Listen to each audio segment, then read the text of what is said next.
LG OLED. Unleash the power of next-generation performance. Get geared up for victory with LG Ultra Gear gaming displays.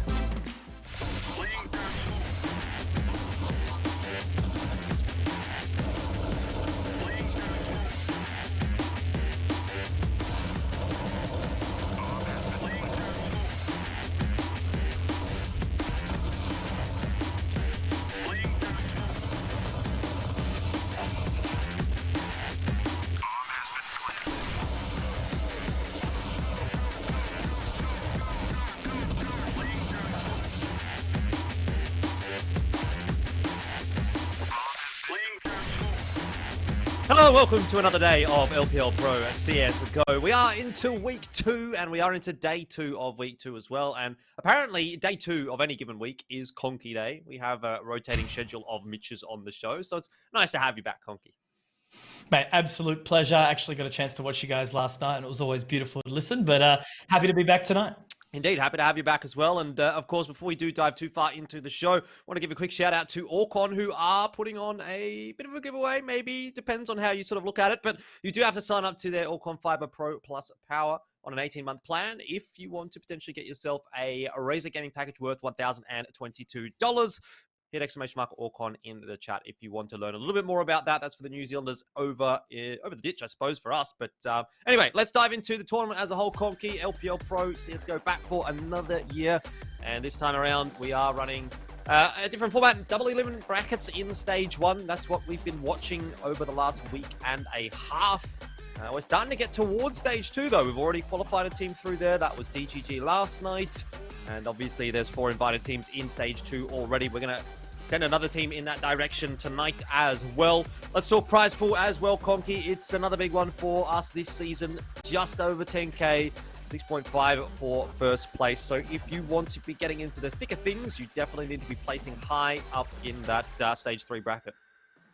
Absolutely, and it's certainly starting to run for, a couple of teams that are overseas currently at the moment, unable to play, that have taken that money away a couple of times. So I think it's a perfect opportunity for some of these new up-and-coming teams to dominate and take that 6.5K. Well, I know you were watching along yesterday, Conky, but I'm sure there are some of those in chat that were not here yesterday. So let's take a look back and see what did happen in our games. Some pretty quick ones, actually, yesterday. It was a very, very fast night. Two zeros. The first one was DGG up against 1620 Kings, and I think those of you who are watching along, well, you can see exactly how that one did actually end up playing out, because scoreline-wise, DGG didn't really seem to have too many troubles. They were really on point, and it didn't really seem like 1620 Kings kind of got the ball rolling, at least not to the extent that I thought that they might. Yeah, for sure. DGG looking like a really exciting team right now. They've got a lot to prove given that roster. Plenty of experience between them. But I think the interesting one that I sort of took note of was this one last night between Deadweight and Sanguine. Now, Sanguine, a little bit of a mishmash roster right now. I think they're not exactly 100% with all their players and everything like that. But it's a fantastic bunch of players, right? I think they can all kind of put up the work, if they're all feeling it sort of thing. But then when you go into a team like Deadweight, even with JKR coming in replacement of Mr. Shark, I think they still did a fantastic job, and hopefully they'll play with a little bit more confidence, because we did see them flake away last week a little bit. Yeah, I kind of liked the change in a way. I didn't know what I was expecting from it. I thought JKR, I haven't seen much from him. I know what I'm going to get from Mr. Shark, and it was a change that was kind of dropped on us at pretty last minute as well. We didn't really know what was going on, but it seemed to work out quite nicely for Deadweight, and they did well for themselves last night. Here's the Pool A bracket, though. We do have that victory for DGG as they got over the line against 1620 Kings, and they qualified through to stage 2. Dynasty and Kanga going to be playing tonight in what is going to be an elimination game. And if we turn our attention over towards Pool B, we will see that there already was an elimination game played, and that was Sanguine getting knocked out of the competition already. Deadweight is awaiting the loser of the upper bracket game down there in the lower bracket. And one of those games we're going to get to watch today is going to be the progression game, that Nutty and Bandits matchup. I believe that's going to be our second game for today. But our first one, Dynasty and Kanga. I guess let's just quickly touch on Nutty and Bandits before we dive into our first match. Conky, you pretty keen for that one? Because obviously that's one that's going to send a team through to stage 2.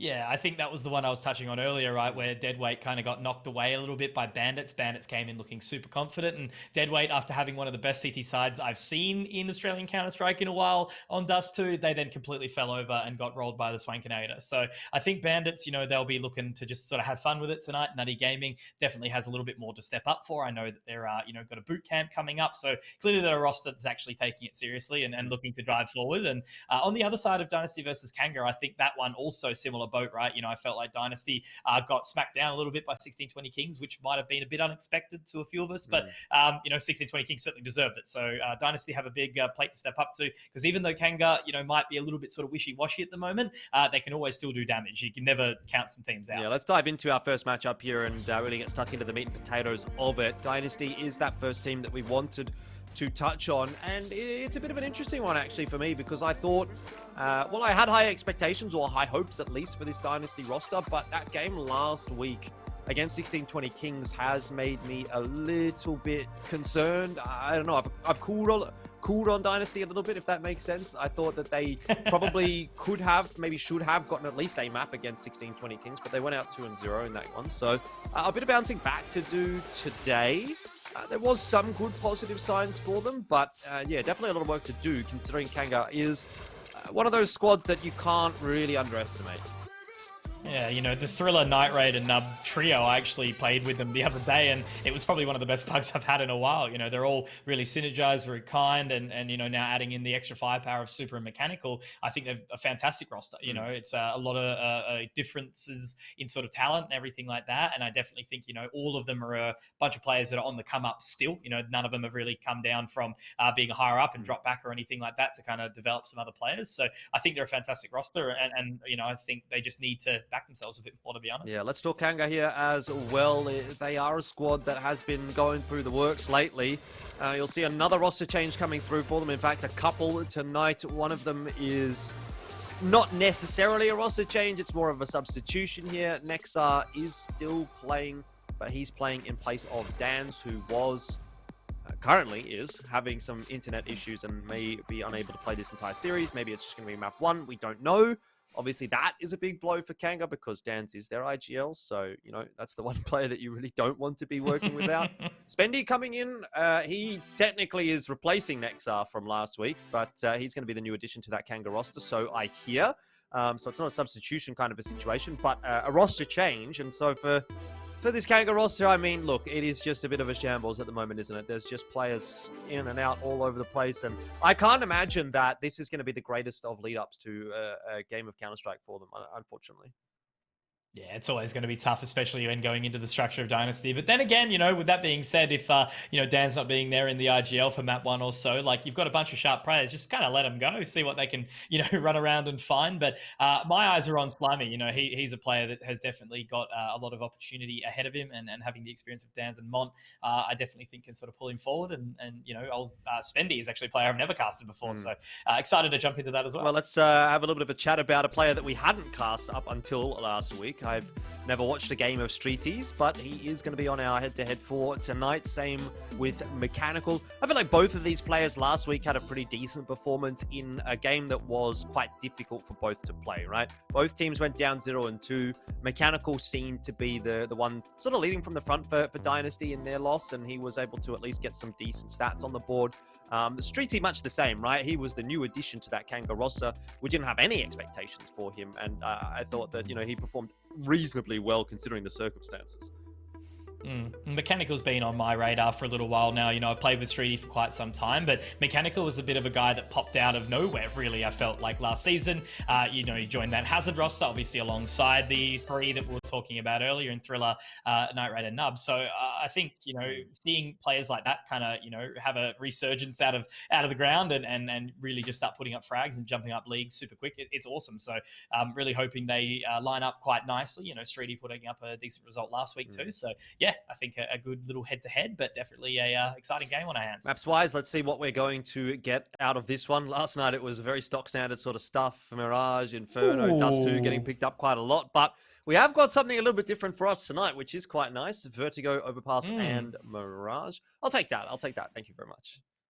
Yeah, I'm not mad about that at all. Vertigo, good start. Overpass, always kind of the old reliable because you can play it so many different ways. And then Mirage, who cares? It's just going to be chaos. That's what I like. So I think, it actually ends up being a pretty decent sort of run, getting rid of Inferno and Dust 2 for tonight so far. But yeah, Vertigo looked great opening map for Dynasty, and excited to see what they've got in stock for us. Well, I'm glad you're looking forward to it, Conky, because it's ready to go. It's time for us to jump into Vertigo and see how this series is going to shape up. Dynasty and a bit of a different looking Kanga for us, at least here on map 1. We'll be going head to head in what is an elimination game. Now, if you were to ask me in this matchup 2 weeks ago who I thought was going to win, I would have told you Kanga every day of the week. But now I'm not so sure. I think it's been a bit of a rough run of form for the Kanga roster. I'm not sure what's happening with their roster, so I don't know. I might almost give the benefit of the doubt here to Dynasty. I think they're still a pretty reasonable roster. I think they did underperform a little bit last week. I think they've got more to show us here in this season of LPL Pro. So I might tip Dynasty for this one. Yeah, look, I think you might be right. That would be definitely sort of the way I'm leaning as well. Kanga, though, it'll just be how Dynasty's feeling. If they can keep their composure and work around being a little bit more of a synergized unit, that's where they can kind of drag their way forward. Because if Kanga just kind of jump on top of them and bounce around a little bit, that's when they've got to be a bit cautious. But they're just going to go balls to the wall straight away, Jordan. They're going to be straight up onto this B site. Mont looking for one, does get it, but Thriller quickly with the trade. Yeah, 1 for 1, but Dynasty with control of the bomb site is kind of what they were looking for anyway. So that's mission successful. Bomb plant is going to go down as well. That's Streety out of the picture. And while we are seeing some exchanges going back in the way of Kanga, still overall, the tempo of the round is favoring Dynasty with that bomb plant working in their favor. Fendi tries to get something done in his first game for this Kanga roster, but unable to really have an impact. And now it's down to just Nexar. And inevitably, he'll get swung by Thriller, who had a pretty nice pistol there. 3 kills for him, 2 for Night Raid, and Dynasty pull off the first round. Yeah, well traded out, looking to push down towards CT and take that control, just really locking Kanga out. And, poor Nexar being last alive in that situation, real hard to get in with the kit. But well done. Dynasty keep many alive, and that's exactly the momentum they need to get started here on the T side of Vertigo. Just the one flash in this one for Kanga. I'm not sure how much that's going to help them out, to be honest. Not even an upgraded pistol behind it, so won't be hoping for too much. But they do have that stack over toward the A side of the map. Just got Spendy keeping a bit of an eye on the ramp. He won't be seeing anything just yet. And in the meanwhile, Dynasty clearing out mid. So they're working their way through the map quite nicely, the T side. And it doesn't look like they're going to have any problems at all winning this round. Sure, spotting. Pretty happy with that information. Now we can rotate straight back around. Obviously bomb in hand as well, so they want to get moving with that information. Spike will be planted. Bomb, rather. Talking about Valorant, Jordan. Thinking about that a little bit now with Bonkers going overseas. But it's just going to be easy pickings. Yeah, Streety will fall as well. And the last 2 members still inside spawn. So it looks like they're going to run away, play some exits as I get my head back into the game. Yeah. Well, what can Mont do? Maybe 1 kill here would be nice. He's not going to be able to retrieve that gun. But at least he's kind of making Dynasty work for his life. Keeps his head ducked down. Looks like it has been spotted, though, by Night Raid and finished off pretty easily in the end. Yeah, nice little start. Definitely the clean one you want, keeping as many alive as possible, dragging the money forward. So it's going to be interesting to see what Kanga actually have in this buy for the time being. How much they're going to be able to put up, because it's a super important round for them. They've got some utility. No kits, though. And, just the M4s across the board. So yet to have an AWP as well. But we'll see if they can drag their way back in. As I say, I feel like Dynasty, if they, get a little bit of form behind them, it could really be scary, especially Vertigo. Whilst it is a CT-sided map, the momentum on a T side that's looking dominant can be really, really scary to fight back against. Yeah, not wrong. Would like to see the AWP in Slimy's hands at some point on this CT side. That's going to require a pretty good first round on the guns, and Nexar, I mean, he makes that look a little bit too easy. That should never really be as easy as it was, but he just gets 2 kills, and now it's kind of Dynasty having to scramble for some kills to put a bit of that pressure back onto Kanga. I dare say that for Super and Thriller, this is probably a bit too much to ask. Yeah, looking a little bit stunned inside that mid position. Didn't expect Nexar to walk straight on in. All left onto Super in a 1-on-4. but I think Mont will be able to clear him out. It is a commonly checked position here, but with a swing on in, Mont will be able to find it. So Kanga close the door on that opening round. And the money on Dynasty actually not looking as good as it should have. Super quite low there. Mechanical only really with just enough for the AK.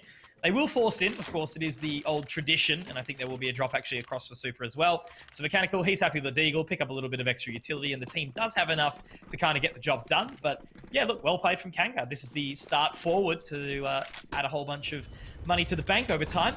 And now with that Molotov down towards the ramp, Mont looking to get forward and aggressive. And they're also looking to refresh into ramp as well with that smoke down. So Thriller does walk up, but nothing yet spotted. I think Streety's got to be careful on this reload.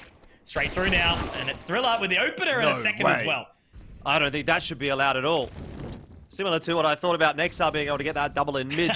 Thriller should not be allowed to walk out that smoke and get a double like that, but he has, and it's the perfect response for Dynasty if they're able to convert this round.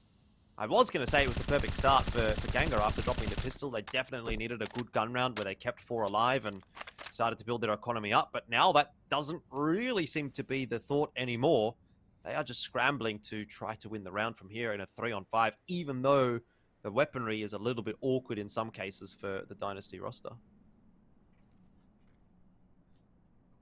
I like how they've slowed down the clock, though, after those 2 picks. You know, not barreling straight down. Trying to find that site control. All 3 walking up side hall. Nexar being nice and close, however. The mid rotation will be held by Nub, but still strong position from Kanga to be fighting from. Slimy, if he can manage to pick up something, actually almost lines him up here. The Molotov should get down onto the side as well. Flushing Mechanical out. That smoke down towards sidewalk should be able to get them away for now, and they can reset for this post plant. Dynasty still looking at a pretty good spot with Nub on the wrap behind. It should be a couple of free kills. Not going to be given that chance, though. Slimy rips it apart, and now down to a 3-on-3. It's definitely winnable for Kanga. They don't have a huge amount of util to play with here, though, but the defuse is on inside of the smoke. They didn't even know, Dynasty. How have they let that one slip? What a round from Nexar. How well did he play it? And even Slimy enough to buy the time. The smoke was a little bit shallow, and ultimately, that means Kanga walk away with a round. So Dynasty's still pretty much walking along with maybe some of the similar form that we saw last week, which I guess is a bit of a call from concern. You know, a team like this, you do not be expecting to, you know, see them go out this early in the competition and in such a dominant fashion from the other rosters too. 16-20 Kings last week. But still, look, plenty of game. Just an eco here. Gentle little purchase up. Looks like Thriller's gone for the Galil. The extra cash that he's got. No, it's an AK, never mind, but that's okay. And the rest of the money still above 2k, so looking pretty good. But ultimately, Kanga, you know, able to get that AWP into the hands of Slimy now. His big benefactor, Streety, able to spot out Mechanical. Now, Night Raid also looking for the swing, but Spendy has to get away from there as well.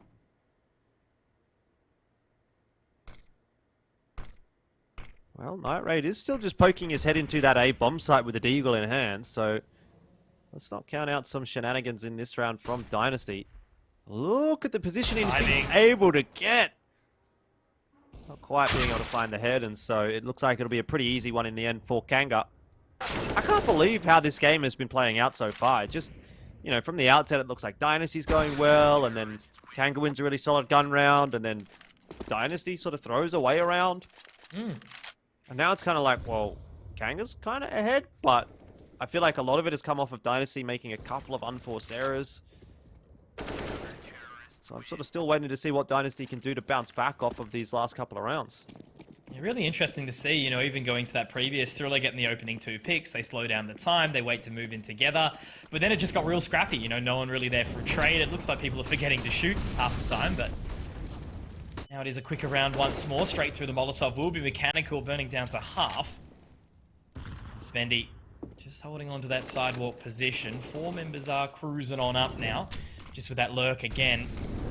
Over towards the middle of the map. Super will be the man to do it. Streety, though, actually getting away with a good frag. Not quite the second. Night Raid does manage to find the trade, but it's back to a 3-on-3, and a whole lot of damage has been done to the Dynasty side. Still a couple of defenders on this bomb site, though, and Slimy, he's going to be found alone. Oh, Mechanical! Jeez, what was that? True to his name. I've been quite impressed with his just raw aim. Firepower coming through from Mechanical. He definitely has his moments. Now it's on to Mont 1-on-3. This would be a big round for Dynasty to win. It certainly should be theirs. But Mont is a very experienced player, and he's got no shortage of skills himself. Bomb is planted in a bit of an awkward spot for him, but he does have a smoke, so if he can get this into a one-on-one, maybe there is a chance to defuse inside of that smoke. Time is running short, though, and he can't see Mechanical, though. You'd have to imagine that there is a player there. Waits for that peek, doesn't hit the shot, and now the round has timed out. Mechanical, again, just dancing around and hits the head inevitably. 3 apiece, the scoreline. Individual performance from Mechanical, dragging that round back. He's doing a whole lot of work there, and always thinking back to Mont. It's so interesting, you know, it's just like seeing some of the older faces around, kind of coming back to maybe, you know, educate some of these newer players and give them the opportunity. But one player, yeah, Mont, still remember him from the old, you know, Pug highlight videos, pretty much. He was always one of those guys that just sort of popped out of nowhere. Everyone knew him as being super sharp, but didn't really like to play in teams. So now that he's here, he's doing some good things, and it is always quite nice. I feel like it's just one of those things where you might think you leave Counter-Strike, but Counter-Strike never leaves you. Yeah, that's true. Everyone comes back in some way, shape, or form. That's a lie, though. I mean, there has been a couple of players that have, you know, disappeared and sort of never really come back. But a lot of the time, you know, you try to escape, you find yourself on another team, or you find yourself commentating or coaching or doing this or doing that.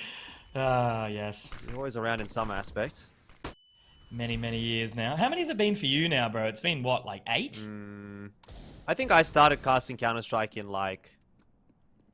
I think I started casting in 2013, so I probably started casting Counter-Strike in about 2014 or early 2015, maybe. So, yeah, 7 or 8 years of Counter-Strike, and a bit more than that for casting. I do start to feel a little bit boomer status when I start talking about that, because I've almost got to a decade in esports, and I never really thought that was going to be a thing. You know, when I started, I was like, man, I've been in esports 3 years. I've been OG. Now it's like almost 10. I'm like, oh no, I'm still here. Yeah. That's not so bad. I definitely, it is a good place to be. Wouldn't complain about that. But see what Monk can do here. He's got a 5-7 in hand, and the flashes come through very nicely. What? Kanga, off the back of one flash, or maybe 2 from Nexar, have more or less just won the round. That is unreasonable. It's like Dynasty have seen a ghost or something. They're just finding this position, and it'll be the frags to ultimately come through as well. So clean. That flash from Nexar absolutely caught them all off guard. And look at what they've recovered as well. The AK, the AWP, the dignity of Dynasty as well. Just really, really rough in this position. Yeah, just straight up, impersonally. There we go. Kanga doing exactly what they need to very much force Dynasty back, because they're in a position now where they're on an eco, and that ain't exactly the spot you want to be this early on into the game. But then again, still plenty of rounds ahead. T-sided, not so much. An early nade on the super will keep him at bay. Oh, you get what I'm saying, though, about how this game just feels weird. It doesn't really seem like either team has had a particularly strong run of things. There's been some really good rounds out of both, but neither seems to be able to get on top of things to the extent that you would normally expect. And this is just another example of it where, you know, you probably say this should be a pretty easy round for Kanga, but now Dynasty's got some guns and Mont has a bit of work to do, which he's almost able to clean up himself, but now it's just down to 2 guns again for Kanga. Their money's not really going to build up off of this round, and Dynasty's going to come rolling into the next with another gun round, so it just continues to be a massive brawl for control of this map. Very well done from Mont to take the initiative, pushing down. I feel like that's where it's going to start to get real scary from Dynasty. You know, if Kanga start to get confident, how many times do we talk about CT sides just, you know, sitting still and allowing us to all kind of just have the Ts go to them and you know, try and defend it off from there. But if you've got a position here where the CTs are already down in your spawn 20, 30 seconds into the round and just locking you in on that flank, even though Mechanical found those 2 opening picks, it just wasn't enough. But 1v2, Thriller certainly can still make it happen. One with the AWP, but Slimy, he's quick on the sticks and he will be able to lock it down. So Kanga walk away with 5. Dynasty will have a bite in the back pocket into this next round.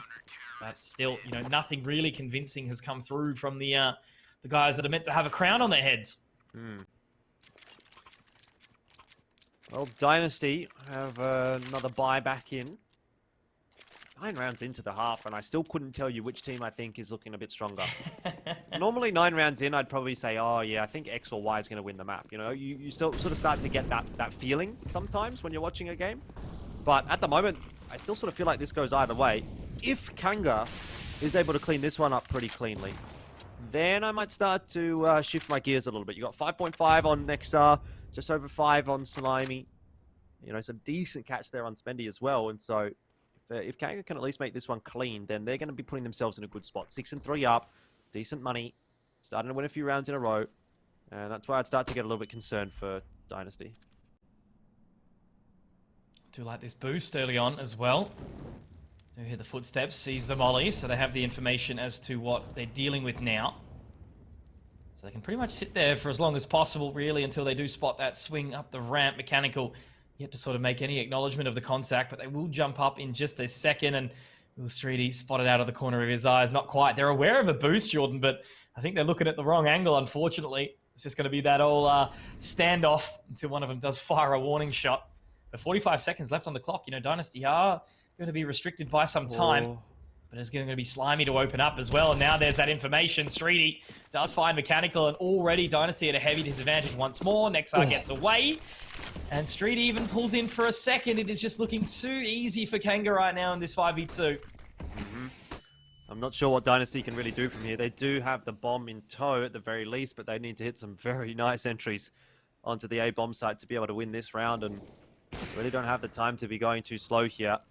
Nub's going to try and find himself something, and Spendy does get caught off, but that's a pretty routine trade in the end for Streety as the smoke fades, and for Night Raid playing from ramp with the orb, I mean, this would be nice if it was post-plant, but unfortunately it's not. So he'll just try to get away. He needs to make sure he doesn't go down after the round. Yeah, this is rough. Will he stay alive? Okay, he's fine, but still not a position you want to be in. I guess the team should likely be saving anyway, so maybe he can just play around that AWP, try go for a pick, juggle it over. Maybe Thriller can buy up some utility as well. Yeah, a few pistols, so it's not going to be too horrible. And again, that save. But Kanga, again, you know, doubling that scoreline really just with the momentum behind them. They're not looking fallible at all, really. Monk's getting down towards ramp, already that pickup. Mechanical does spot him, and it is a leg shot, but it ain't enough, because there's that information now as to where the saved weapon is.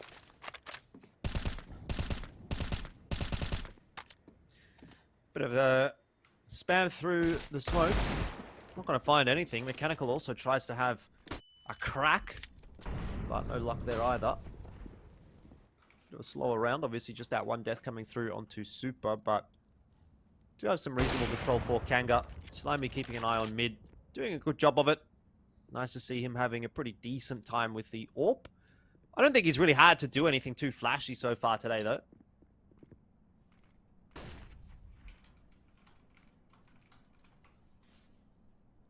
Patience.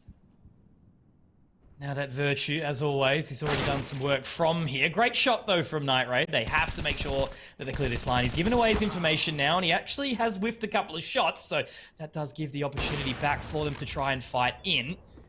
Now in this position, looking to swing around. I do think Night Raid is actually poised up to find some good shots, but peeking through, Spendy trying to bait it away. The main thing will be this flank here, Jordan. Coming through the ramp position. They've got to get aggressive and try and take this duel. Slimy up close. And now Streety already getting into position here. Mechanical does miss the shots, and I think Night Raid might have left it a little bit too long. He absolutely has, and that will be the round done and dusted. So another one pulled away here by the side of Kanga. 3 alive, money's good, and no stress, really. You know, they're just hopping around, happy with their heart's content. Yeah, nice to see a bit more consistency starting to come through for Kanga. Has been a bit up and down of late. But this one looking pretty good on Vertigo. It's also Dynasty's map choice, so that's bad news if you're in the Dynasty camp. And I don't really know what's happened to this Dynasty roster. Like, this is the second game I've watched of them this season. They played last week against 1620 Kings, which I also thought was definitely a winnable game for Dynasty. And this, again, also sort of felt like, on paper, a winnable game for them. But despite having a pretty up and down sort of first few rounds, they haven't really presented too much threat in any of the recent rounds, and you're starting to get the feeling that Kanga is starting to dominate them a little bit. Just feel like there's more left in the tank for Dynasty than what we're getting to see so far here in LPL Pro.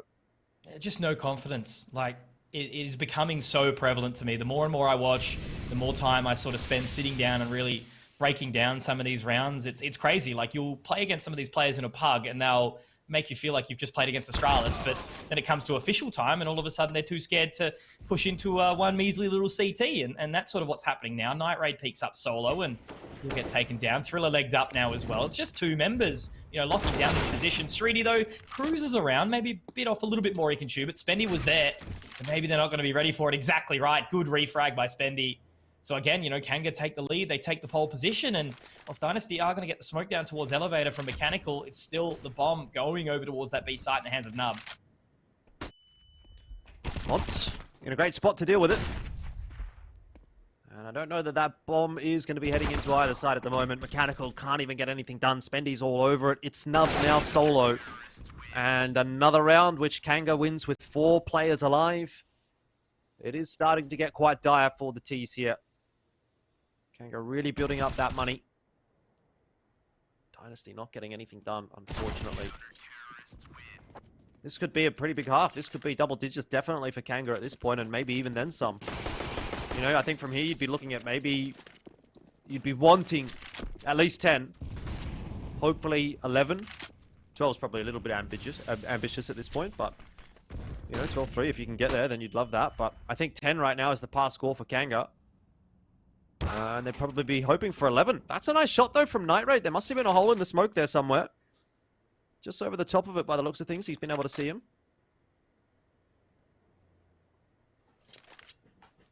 The opening pick that they need, and finally. And just, again, so cautious. The pressure that Kanga has applied has clearly started to get in the heads of Dynasty. Just constantly checking every single angle. Spendy can just sit completely still. There is a Molotov in the hands of Super to flush him out. But where is Super?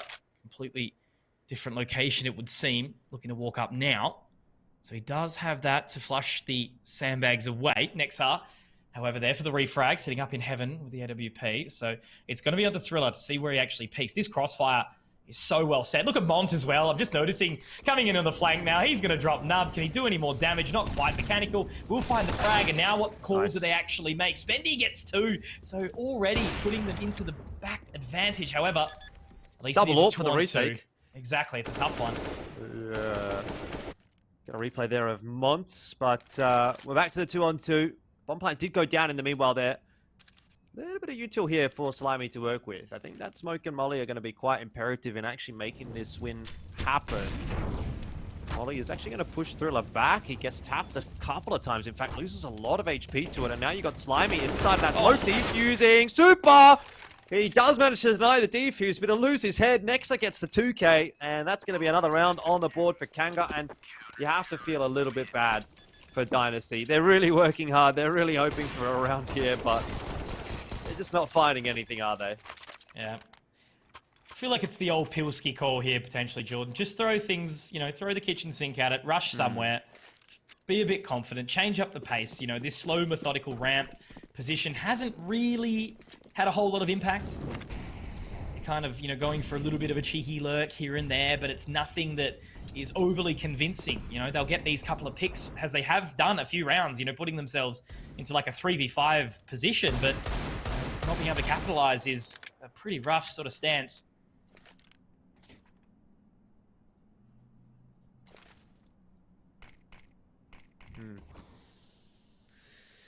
Yeah, starting to look a little bit more like the 11 kind of a scoreline rather than the 10 now for Kanga that they'd be hoping for.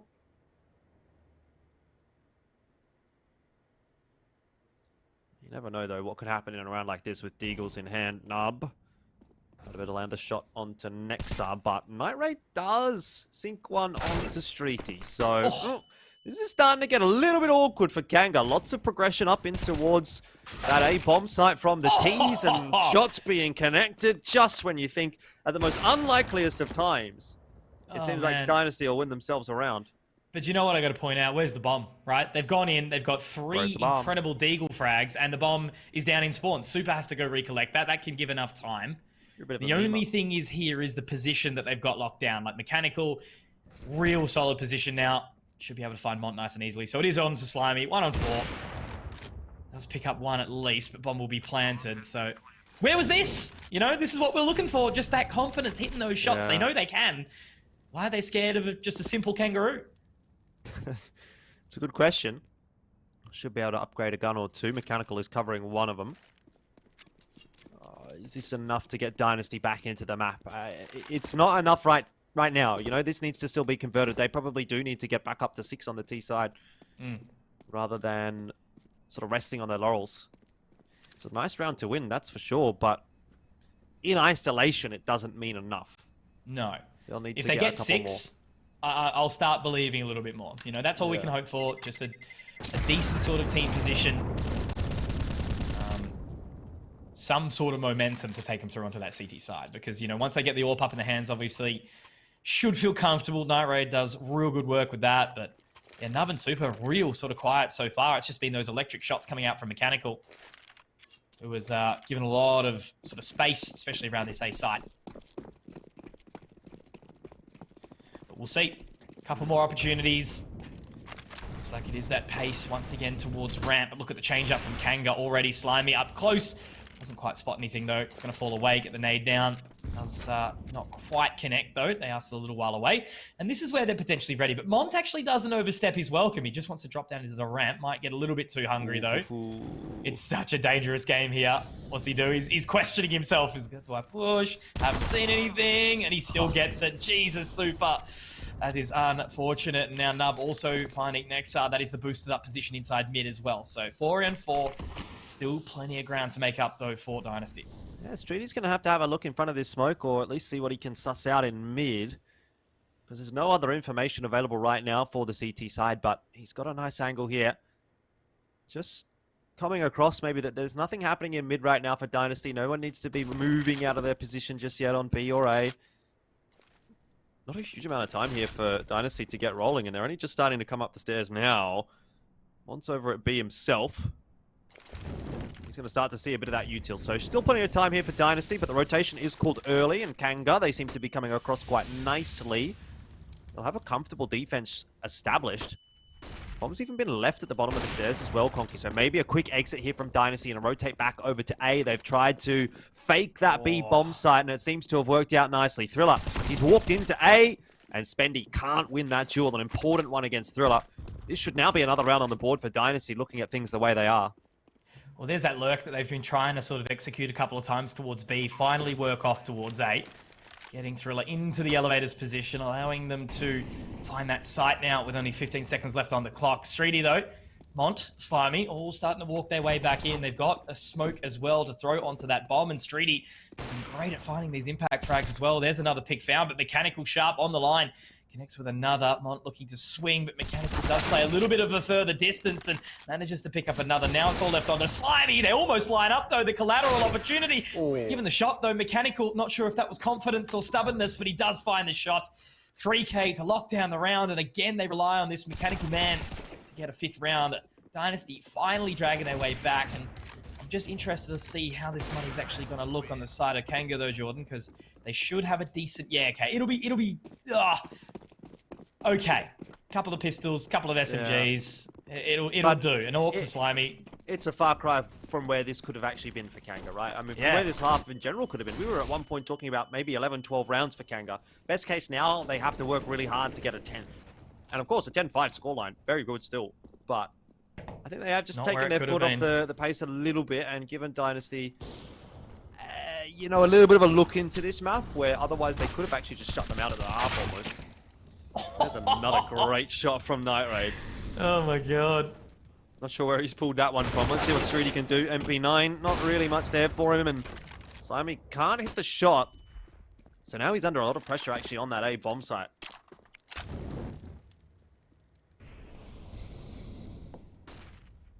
So they're actually swapping that utility around. Still not super keen on heading towards that B site. Smoke does go down to allow them across. The Nexar's looking pretty hungry. He actually wants to send his way down and try and find that extra control. They know the flashes are here, and Mont does actually pick up one, but that's the rotation. They know that Mont has been getting a little bit too greedy here, and he'll be punished as a result of it. That's going to be the side taken for free, and now it's a 2-on-4. Nexar, though, does manage to at least equalize, taking down one on that lurk. So pressure's on now. No kit this time. Super still staying firmly on the site. alongside Nub.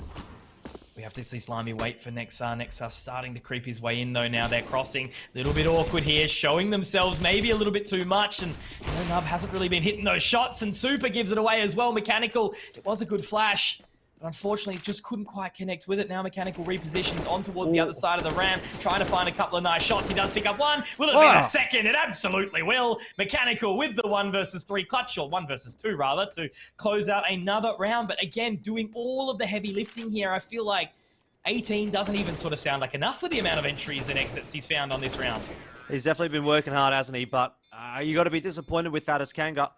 They had a fantastic position to play from, and they have really not quite converted it. Look, a 9-6 half, it's still decent enough. They can still win the map from here, but they have made it harder for themselves, and they've given Dynasty a bit of a sniff. So Dynasty, they'll be feeling a little bit more confident after that spring of 3 rounds. Brings them up to 6, and if they can win this pistol, then it might be a bit of a discussion to be had. But yeah, maybe Kanga looking to right some wrongs as they do just destroy Nub, and Night Raid also fairly low, but he's actually still a gun in the game. Thriller's behind him. That is so huge. What a confident play straight through the smoke here. He should be able to find one, lining them up. It's so hard, though, to hit those turned around player models with the USP, but it's going to be super to find Nexar as well. What a turn of events here, Jordan. Now Streety jumping over through the window, does pick up one, but there's still 2 more to find here. Both healthy, one with a HE, and that bomb is in the middle of the side. A little bit of no man's land here as he's got so many angles to clear. Does want the USP, and he is going to find it. It's very much now about slowing this one down, trying to isolate those 2 separate 1v1s, and Super is certainly in the position to do it. Yeah, exactly right. He's playing deep, and he's just waiting for that head from Thriller. I do think Thriller actually saw him there. Now Super going for the peek. He's giving it to him, but they do line up. They do move in as a unit, and Jesus Christ, all I can say is I was sure that from those first couple of headshots it was going to be a Kanga round, but Dynasty, Thriller, what a play. That's probably one of the only few times you see such a aggressive smoke push pay off. Yeah, definitely needed something like that as well. The round had started to go a little bit pear-shaped for Dynasty, but they pull it back, and with that, you know, now it's anyone's game. It's no longer just a question of, oh, Kanga looks like they should finish this, blah, blah, blah, blah, blah. It's like, well, this is almost as 50-50 as it gets now, assuming Dynasty actually convert these rounds cleanly, which it seems they will be able to. Super! Nice 3K from him, pulling out that USP, and gets a bit of an assisting hand from a couple of his teammates. But Dynasty up to 8. Money looking okay for them. They've got that weaponry in tow. They'll have to face the buy from Kanga now, but all's well that ends well. I really like the tenacity for Dynasty to bring themselves back into this map. Exactly what they needed. Just happy to swing now, happy to hit those shots. It's all going to depend on, though, what they choose to do with these FAMASas. You know, not exactly the best weapon to kind of hold on to, but it's almost looking like they're playing a bonus round sort of thing. You know, no one going down in that previous position. Very good nade. That should absolutely dunk them, and they look for the boost. Night Raid, will he find one? He absolutely will. They seem to be very much on top of this right now. Even baiting him into it. There goes Slimy as well. Here you go.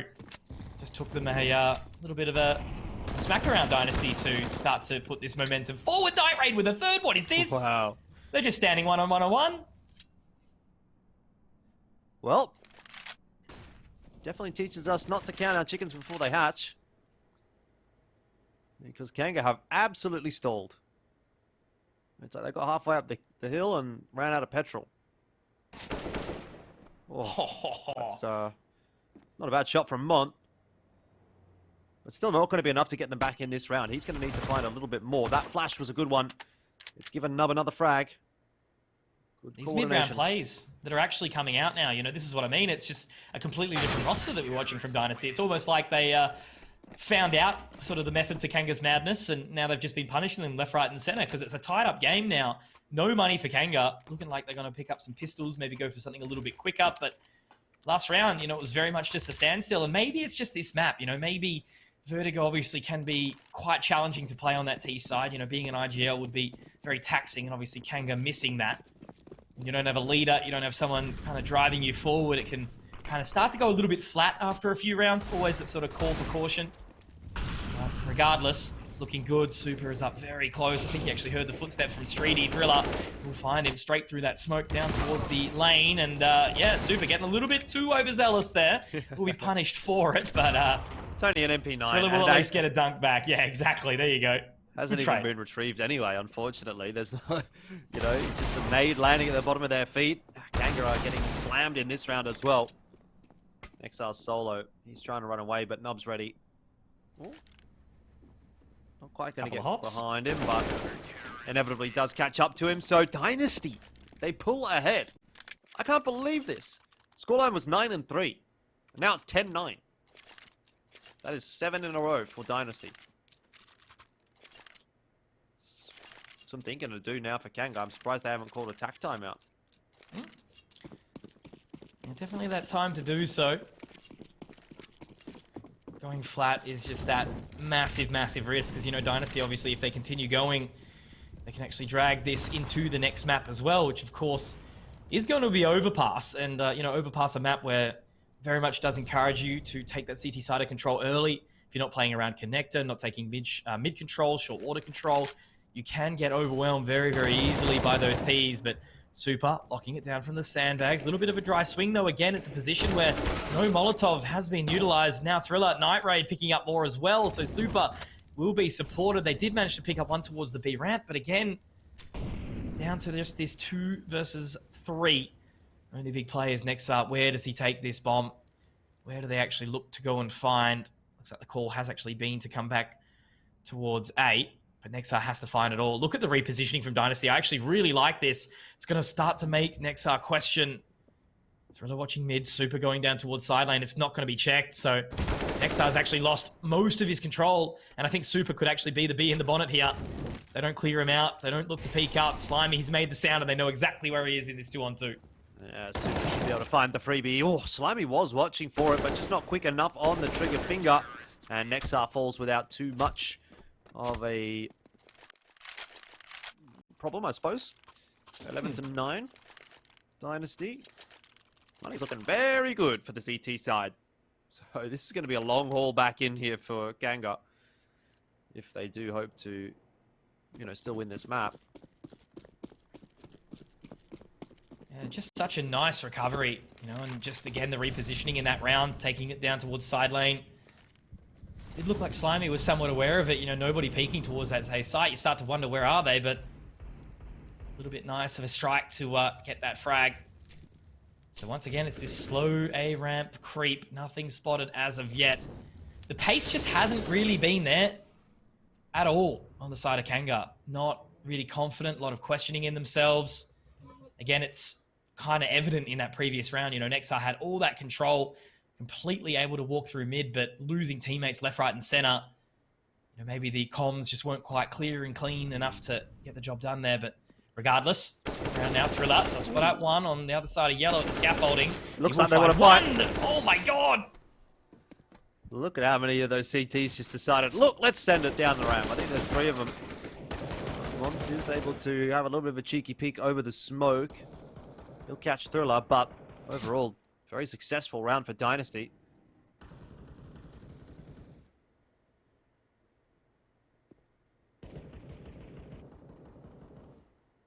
So slow. Next up, a slot back into the sandbags. We'll have a teammate joining him soon. But look at this late round boost. Beautiful. Jumping up, looking to get that information. And they should spot him almost immediately as well. There's the header Mont. Goodbye, sir. As the bomb dropped. And unfortunately for Nexar, he walks straight into the crosshair of Super. Super, he was like 2-10. Now he's 16-12. He's had an absolutely electric round there with the 4K. And just all over the Kanga side. I don't even know if Kanga's to get a third round at this point. They have to literally just shift pace and just throw it down. You know, they have to go for something different, right? You know, I can't sit here and start to try and IGL them. It's just like there has been no pace. There has been no confidence. It's just been, let's walk slow ramp, let's walk slow B. That's about it. I mean, it's a good point that you bring up, right, about the IGL because, you know, I think we saw Kanga doing reasonably well on the CT side. The game was looking quite good for them. But now that they've moved on to the T side, I think that's where you're starting to see the cracks showing. The fact that Dan's is not here. You know, it's a ship without a captain in a sense, in that they're maybe not too sure about what they should be doing on this T side. There's no, you know, it's obviously all fallen apart on the T side. So, I mean, how much of that do you put down to Dan's not being here? How much of that is just maybe Kanga's not comfortable on the T side of Vertigo, full stop? But Dynasty, I mean, as soon as this has gone into the second half, have just been absolutely sublime, and Kanga has not been able to find anything. It's a very, very tough map. You know, there's so many choke points to try and force your way up, and if you're not putting yourselves into positions to trade, and that's where that confidence sort of thing comes in, right? You know, if you don't have that leader kind of, you know, taking points, saying, let's go, you know, we're going to go here, you can send me in, I'll trade, or whatever, you know? But it just looks like those slow one-on-one peaks, not really setting up to be traded. Mont looks like he's in a good spot this time. Mechanical does send the nade down, which will hurt. Now the molly into window, but reposition should be there. There is the AWP lined up just outside CT here in Night Raid, and he will be spotted out. Great shot there from Slimy, but look how many members are still here, Jordan. 2 more on towards the A side after they've cleaned 1. Happy to leave B completely empty. They've got that control again from Nub down the ramp. They just don't need to do anything. They can just sit and lay wait on this A site until they walk straight into their crosshairs. Patience is a virtue, so they say. And it seems like the Dynasty players, with the exception maybe of Nub, are pretty patient. He's the only one that's moving around the map right now, but he's gathering a lot of info, and, well, Kanga, they've been locked into a corner, and it's a pretty unfortunate one to be finding themselves in as well. Nub just creeps up. He can just wait. Oh, Jesus. Will fall, No shot but from Spendy. 25 seconds here, Conky. I don't know that I'm seeing Kanga win this round. Just that lurking member on the other side of the smoke. Thriller up nice and close. Spendy spotted. He's going to jump up as well, but it's a dangerous game. It's not going to matter, though, when Slimy can't hit that shot. Thriller does get away with it, and Dynasty walk away with now 13. And again, it's just that awkward situation. Kanga, do they just force in Galils? They need a buy. They need something. Dynasty have now won absolutely every single round on this CT side. And I think they had, what, 4 in a row or 3 in a row on that T side as well before we swapped over the half. It was a dangerous-looking CT round. There you go. Yeah, how many is that? My God. Is that 10 or 9 in a row now? It's just looking absolutely dirty from Dynasty. 10 now. Yep. 9-3 was the scoreline. That's what you have to remember. Oh. Oh, I don't know. I don't know how I'd feel about that one if I was Slimy, but everything just seems to be going perfectly for Dynasty on this CT side. And look, I don't know if it's too early to call it, but you said a couple of rounds ago you don't think that Kanga's going to get a T-side round. I have to agree. I think this is probably looking like a 16-9 from a 9-3. Yeah. And a very flat-looking Dynasty, too. You know, I'm sure at the end of the day, obviously, this is a tough map to play, as we said, but if you are picking into Vertigo, knowing that you're going to be starting on that T side, you've got a strategy. You've got a playbook. And Dynasty didn't look like they had really sort of much to go with, but now with 5 alive, again, just everyone's got cash. Super's going to be back up to max cash as well, but XR looks for the shot, but Thriller will find him. All members having a really good run in this now. The only reason Nub's not really got that many frags either is just because he's playing B and nobody's going there. 2 more rounds for Dynasty to take. Kanga now with another opportunity. Slimy's got the AWP, so maybe. Yeah, maybe. I'm not too convinced personally. Night Raid has the AWP on the CT side here for Dynasty. So he'll be a little bit of a handful for Slimy. It's like another aggressive little fight to be taking here down the ramp for Dynasty on A, but all the smokes bloom and they don't see a huge amount. Night Raid is having a little bit of a look around over that smoke. He has to be careful because Slimy's doing the same. And that duel could be an important one for this round. Kanga has been struggling to start off with the lead in the round, and they'll do so again as Nub finds the opening frag onto Streety on the other side of the map. Yep, that lurk punished. It's a dangerous site to take, and that's sort of what we've been noticing, right? Just these kind of solo lurks aren't really paying off. Occasionally, Dynasty will leave mid-open, but they've been very, very good at sort of locking these positions down. And now Night Raid narrowly misses the collateral. He does get spotted out by Mont in the process. Now it's a 3 versus 3. The rotation is here. Already out and about. Super getting straight down towards side lane. This is massive from him. He can put himself into position as Mechanical does get taken down. They've got to clear this line though, and they will, but Super can hold on. Mont's playing the high line and he does swing back in. Nub though gets one back, and will he find it? He will. Nub finally jumping back on the board. They're absolutely stoked with that for sure. Yeah. And it is just now what? My God, 12 consecutive. And only need 1 more to close it. And I think, you know, this has gone it's still been a decent game to watch, just purely on the basis that we've got to see some good things out of Dynasty, right? You know, taking that CT-sided control, being confident in their plays, happy to walk down ramp from time to time, take the fights. But yeah, Kanga, oh geez, I don't really sort of know what to kind of say about this one at all. Night Raid looking confident again, but the smoke will go down this time. Yeah, that was a bit of a touch and go round for Dynasty, but they pulled it off and now they're on 15. So map point has been a bit of a grind for them to get back into it, but they've done a really fantastic job of it. And it's a case now really of when, not if, Dynasty will win the map. Ooh, Thriller is up on the big boy boost. Don't see this one every day, and I don't expect that Kanga's going to be expecting that at all. Spendy's wondering, where on earth have I been shot from? I think people were saying it's his HLTV debut. We have seen some nice shots, but I suppose, you know, when you're just getting this decimated by the enemy team, it can be very, very challenging. But Jordan, I think that might be all she wrote, mate. Last member will go down. It is going to be Nexar, the super sub, jumping back in. But yeah, what more is there to say, my friend? You know, that was an absolutely crispy CT side coming out of Dynasty, and Kanga just had absolutely nothing to say. Can't overly criticize them, as we spoke about, right, how hard it is to play that T side without your captain, without your coach, without your RGL. And yeah, we saw exactly what the pressures of that can be applied to. Yeah, crispy is definitely one way of putting it. It does make me wonder, though, what that scoreline could have looked like if Dynasty started on CT side, because that was a flawless CT side for them. You know, you're looking at, well, I mean, in theory, potentially a 15-0 CT side. You know, that could have been a map that was over in half an hour or something like that. And that was crazy. It's really weird because it looked like Kanga was in a great spot, especially on that CT side, and then they never really quite capitalized on it. And ever since then, I mean, Dynasty just on that absolute tear. So we'll have to ask him about it in the interview if we do get to have one with them. But that will require them to win another map in the series. Before we get to that second map, though, we do have to take a break. So we'll see you in a minute.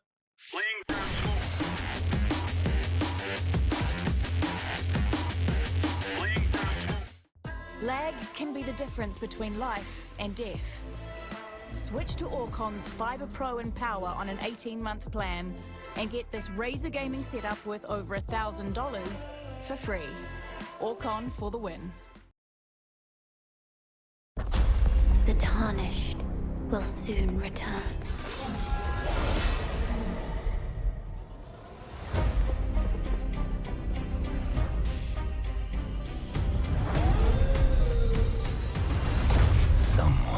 Must extinguish thy flame. They will fight, and they will die. For how else is a champion to be born?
Lag can be the difference between life and death. Switch to Orcon's Fibre Pro and Power on an 18-month plan and get this Razer gaming setup worth over $1,000 for free. Orcon for the win.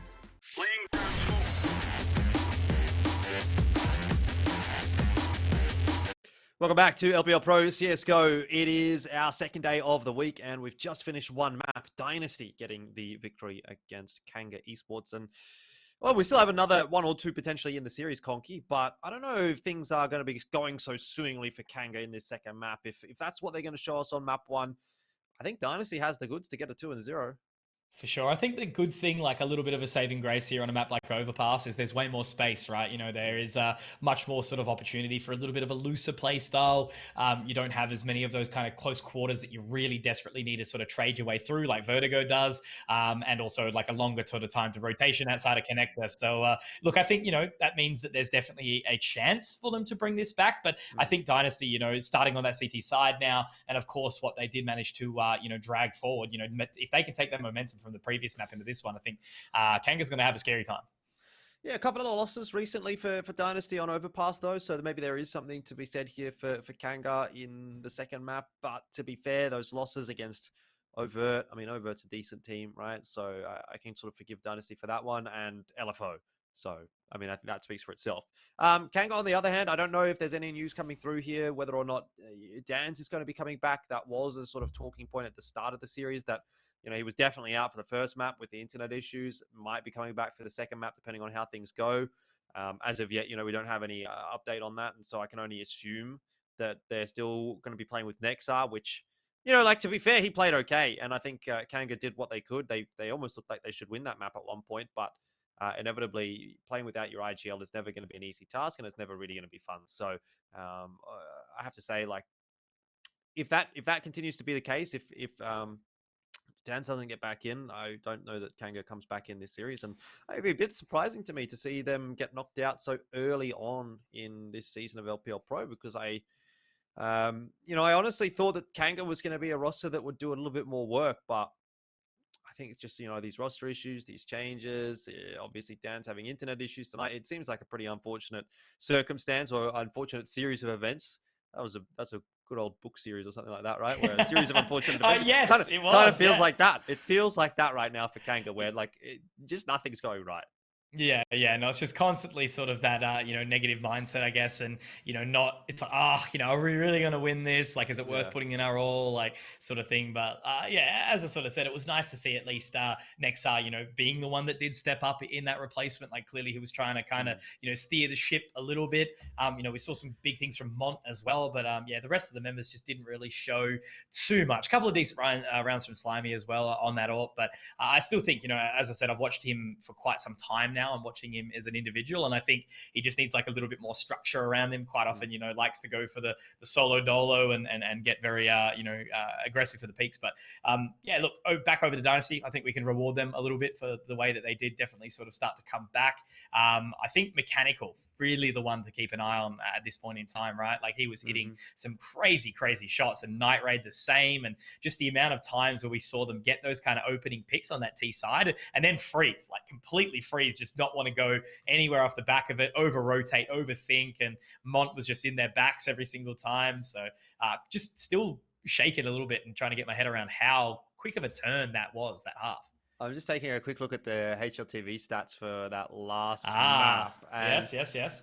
You know what's funny is that there's 4 players on this Dynasty team that went +7. And then one that went -6. But I've never really seen that. It's just +7, +7, +7, +7. So Thriller and Night Raid were 21 and 14, both respectively. And then you mentioned Mechanical. He was the top fragger, 23 and 16. He did well for himself, and Super chimed in with a 20 and 13. So overall, looks pretty good across the board there for Dynasty. I mean, it's a really a bit of an effort by committee, and even Nub, who, he goes -6, but like the reality is 12 and 18 in a scoreline like that. He's still managed to put up some decent frags here and there. He's kind of pulling his weight.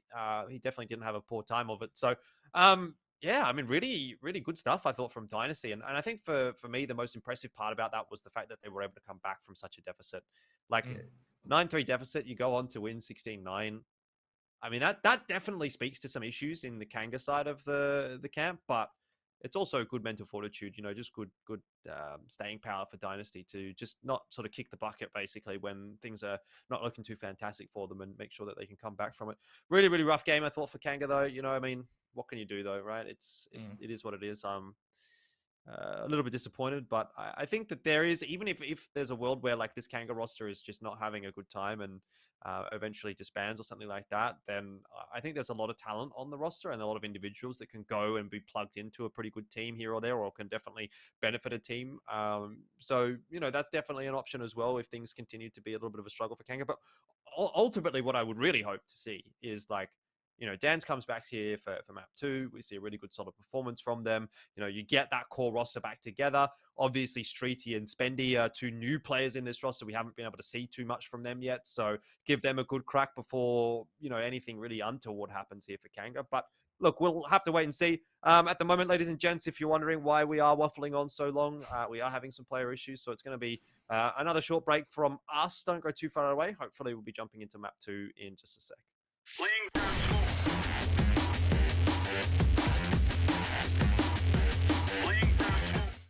Lag can be the difference between life and death. Switch to Orcon's Fiber Pro and Power on an 18-month plan and get this Razer gaming setup with over $1,000 for free. Orcon for the win. The Tarnished will soon return.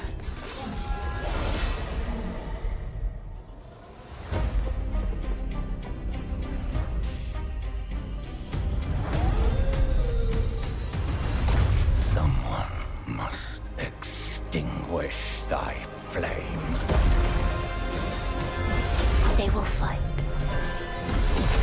And they will die. For how else is a champion to be born?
Lag can be the difference between life and death. Switch to Orcon's Fiber Pro and Power on an 18-month plan and get this Razer gaming setup with over $1,000 for free. Orcon for the win.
Welcome back, ladies and gentlemen. It's LPL Pro CSGO, and we are still waiting to get underway with this second map in the series between Kanga and Dynasty. It's looking pretty good right now for Dynasty, Conky. I mean, obviously, they win that first map.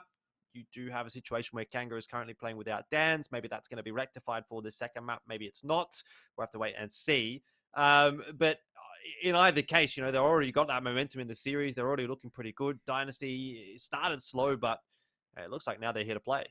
Yeah, absolutely. I think, that slow start that they had on the T side only sort of had 3 rounds, a little bit shaky, and then they dragged them really back to have that 9-6 half. And funnily enough, we were talking about the stats just a short time ago about how pretty much everyone was sort of lifting their weight. I think Super went down from he was 2 to 10 to finish with 21 frags, which is a massive sort of turnaround for him. He was locking out the A start like no tomorrow. And now, they even had any frags purely just because no one was going B, right? So I think everyone sort of stepped up to do what they needed to do, and that's how they managed to drag it forward. All right, Conky, well, I have just received some unfortunate word that Kanga has forfeited this second map, and we were sort of hoping that maybe things were going to be sort of rectified for this second map, but it looked like basically the situation from what I hear is that Dans has some internet issues. He's unable to play as a result of those, and it seems like Nexar, who was subbing in for that first map, for some reason might be unavailable or, not able to play in this second map. So either way, Kanga have opted to, or had to, in a way, forfeit the second map, and that means Dynasty will take the series victory, and that will also mean that Kanga is now knocked out of the competition. So an unfortunate way for that series to end, because it was, even still on that first map, really quite competitive in a sense. There was definitely points where it felt like Kanga was in the lead. They could have potentially still won that map. Dynasty obviously won 13 rounds in a row or something like that. That's fair to say, obviously, their map victory. But, I thought I guess I had a bit of hope in the back of my mind that maybe Kanga would be able to come back on that second map and come back and win this series. But it doesn't look like it's that situation, unfortunately.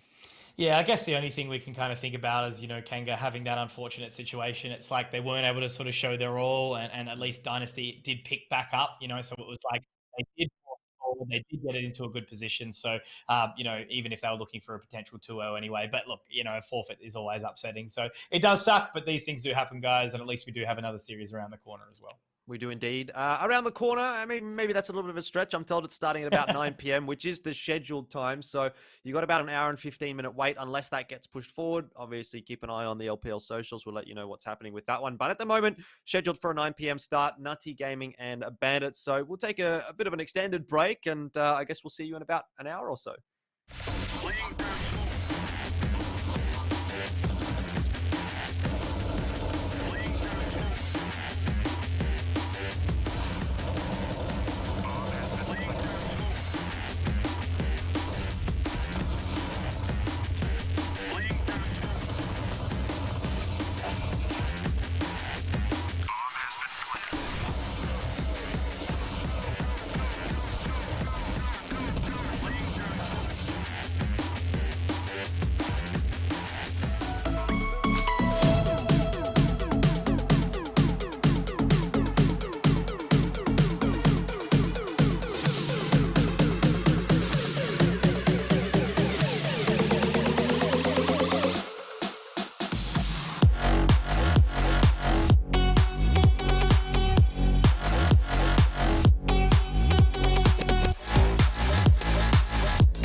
phoenix from the waves, watching every sunrise.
Millions run away, watching every sunrise.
LG OLED. Unleash the power of next-generation performance. Get geared up for victory with LG Ultra Gear gaming displays.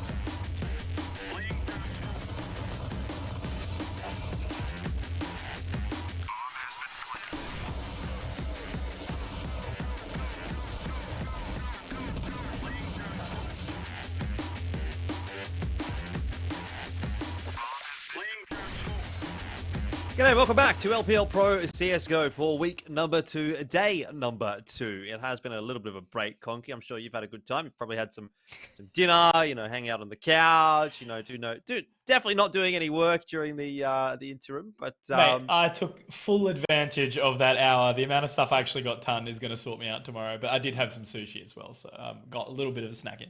All right, well, that's good to hear. I did also have a few chips myself, so I'm keen and ready to go for the second series of the day. Just quickly touching on the result there from the first one, Dynasty. They did get the win over Kanga. Unfortunately, that second map was a forfeit for Kanga, which meant, well, technically the scoreline was 1-0, but Dynasty wins the series anyway. So Kanga is now knocked out of LPL Pro for this season, and we'll turn our attention to our second match for today, Nutty Gaming and Bandits. Should be a pretty interesting one. This is a qualification match or a progression match, whatever terminology you do prefer, to go through to stage 2. Let's start off with Nutty, Conky. I don't know how much you've been able to watch these guys in the last couple of weeks, but I've seen them playing a few times, and I've been impressed in some cases, and in some cases I've just been a little bit disappointed, I guess. But that is kind of the case when it comes to a newer team like this, right? Where we're just, not too sure exactly what we're going to get, still trying to feel it out. But yeah, I mean, some good signs definitely coming through from them getting that win over Sanguine earlier in the tournament.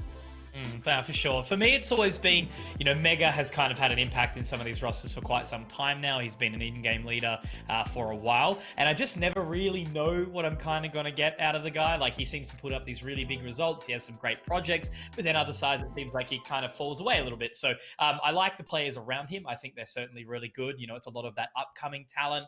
For example, for me, Super, not someone I've really seen a whole lot out of. I thought it was, the other Super for a little while when we first saw it. But Talaj and Shah and obviously Velocity, they were kind of a part of that deadweight roster in the past, I do believe. So it's all kind of fallen together in this way now under the leader of Mega. So I think they can do good things. As I mentioned, I think it seems like they've got a boot camp coming up shortly as well. So clearly they're a team taking it seriously and diving in. So you got to support them in that. That's definitely good to see. And their opponents for tonight will be Bandits, who we did get to see get the win last week against Deadweight. That was a really strange series, if you remember it. It was that one that started 16-3 on Dust 2. Bandits went down on that map, and then Falcon just started going absolutely lights out and did a lot of work. You saw the other guys sort of pick up the pace a little bit in the second couple of maps as well, and they inevitably walked away with the victory. So a little bit of a streaky result, I thought, from Bandits last week, Conky. I'm not too sure how I'm feeling going into this game, to be honest, whether I want to predict for Nutty or for Bandits. What do we have? I think it was literally this exact same prediction last time. It was like, Deadweight should win 2-1, but I think Bandits will win 2-1. It could be another one of those situations here where it's like, Bandits obviously is just a team that you don't know what the hell they're going to do. Swanky at the helm. It's a very erratic and chaotic IGL style. It's a bunch of sharp players who are just very loose and mates and just kind of taking it for fun here. And, obviously Falcon had an incredible series last week. So I definitely think we can see some big things out of them, but it's on Nutty here to step up to the plate and perform, right? I think they're the team that should be walking away. Could it potentially be a 2-0? I think it actually can be, but you're exactly right. I think trying to predict this one is an absolute mad time, really. All right, let's talk head-to-head as well, Conky, and touch on a couple of the important individuals for this series. I think we chose out Shah and Falcon just because of the last sort of games that we watched from these two being really kind of lights out. Shah in particular really impressed me in that game that Nutty played against Overt. That was actually only a couple of days ago. And it was a loss, so they did go down 2-0. It was a pretty close loss, 16-13 in both of the maps. But he was having actually a lights-out day with the AWP, so I think he was a big reason why it ended up being so close. And obviously, you got to watch that game with me that Falcon was having last week against Yeah. Deadweight. I mean, what do you really have to say about that? Like, he was just going ballistic. Nothing. Falcon just with no chains attached to him, pretty much allowed to go do whatever the hell he wants. So I think that's pretty cool. But no, it was awesome to see that Shah's stepping up because he was always a bit, to me, of an unknown quantity. It's like you kind of see that he's really got that capability. But I think to slap back Overt is a real big statement, right? You know, they're kind of one of the teams that we think in this stage, particularly, as being one of the favorites and competition or qualifier of the weekend that they just had. They actually went nuts and, you know, only lost in the end when Fiend had to go to work. Apparently, clearly he didn't expect them to go very far in the tournament. But anyway, I digress. They are a really solid roster. So clearly, you know, Nutty's got something to show to us. Yeah, indeed. We got to take a look at the vetoes here as well before we dive into map number 1. Vertigo Nuke taken away pretty quickly, and it will be Inferno Mirage Dust 2. I was taking a little bit of a mickey out of this kind of a situation in that first veto. I was saying, you know, we had a lot of that yesterday, and then we got a really crazy veto on that first game, but unfortunately didn't get to watch all of it. You know, back to the tried and true, Inferno Mirage Dust 2. I guess what can you expect these days? Yeah, no, look, I'm not surprised by this one at all. As I said, the Nutty guys love a pug. They're always in there, you know, really sort of running it down in that way. So I think that doesn't surprise me in this way. Bandits, I like that they've picked Inferno because they did have that luck last week, obviously, on that map. And given their looser style, they were pretty happy to kind of run it down on CT a little bit more. So take that extra control. Mirage, sure, you know, the most played map in Australia, it feels like, Australia, New Zealand. And Dust 2, that one is a bit of a trump card, right? Because it is a very, like, middle of the map pool, pug style map, but it's still in this day, especially like after the changes, I feel that there's so much more versatility. So really anything can kind of happen on any of these maps. Yeah, I agree. I think it's a pretty difficult one to call.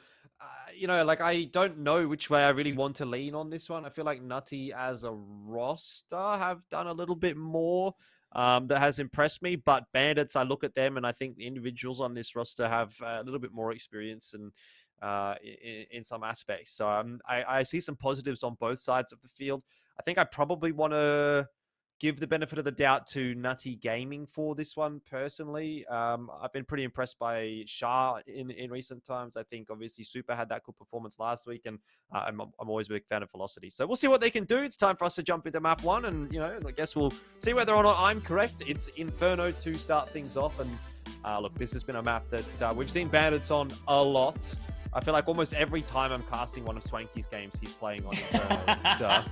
You know, he's had some good results on it. He has had some good results on it, but he's also had some rougher results on it. So we'll see what Bandits can do here in the first map. And obviously Nutty, I mean, I don't think that they should be particularly disappointed by heading in the direction of this map either. They've had some wins on it. I know they beat Sanguine on it last week, but they did lose to Overt on it a couple of days ago. And to be fair, that was quite a close game. So we'll see. We'll see. Anything can happen. I'm going into this one very relaxed and just ready to let it unfold, I suppose, in front of us. And the pistol round will do exactly that, checking out how they're going to sort of approach this. And it does look like there is going to be some mid-aggression early, but it's just having a little bit of a look so far. It is a slower start from Bandits this time. They wait for any potential utility and start to walk their way up Nana. Yeah, a couple of defenders over at Banana, and I'd not be feeling too happy if I was either Super or Talaj right now, because this is going to have to be a really mighty fine defense from those two. Need to see some shots hit by Super, and he already starts well. Good hit onto Shisui in that head, and immediately back to the 5-on-4. If Talaj can at least just buy a little bit of time for that rotate, even better, Finder! What? 3 massive kills! I have not seen something like that on a pistol round in a little while. I was just hoping he was going to buy some time, but this is crazy. Yeah, we're going to get that replay as well. Look at the verticality on some of these shots too. Like, you don't see the mid-air shots happen. I'm having a little bit of a throwback to, I think it was Breezy with his 4K with the USP on the A side of this very map with that, you know, the up and down shots. That was nuts. Very well played by Talaj there. Bandits have that slow walk into sight, and, you know, as they look to clear, they do it right, but Talaj just OP. Oh my god! It doesn't stop. That's an orbital bombardment. Jesus. Straight into it. Yeah, look at this. Softened up by the first one. There we go. Second one, just easy. Ooh. Oh, well, look. Throwing away that first round, Jordan, just nice and quick. Bandits don't want any business with it. They want to move in and pick up those AKs straight away. And that's exactly what they'll be doing here. They've all got the AKs. They've got enough utility to get it done. But look, Nutty, they've had an awesome start so far, and they're just going to hold on to that 5 alive with the basic weapons that they held on the previous round. All right, well, maybe a little bit more of a relaxed round this time. It's not often you see a nade stack like that have such success. I love it, though. It's one of my favorite things about Inferno is watching the nade stacks. Again, a decent entry into that round for Nutty Gaming. Mega just spamming through that smoke. I think it might have been... I think he was from top mid, so... Either way, you know, already starting off with a kill, some good damage onto Nibki and Swanky as well. And it's a little bit worse for we're on this T side so far. Obviously, I do remind everyone, this is not an elimination game. This is a qualifying game. So, of course, the loser will not be going to exit the competition just yet. Unfortunately, like Kanga, who we did get to see earlier on, will be dropping to that lower bracket. So, certainly still more excitement to come in the Stage 1 of this Let's Play Live Pro League. Bandits, still heavy damage taken. They will start to cruise their way up B now. Still not super interested towards that A site. Nutty, though, pretty healthy.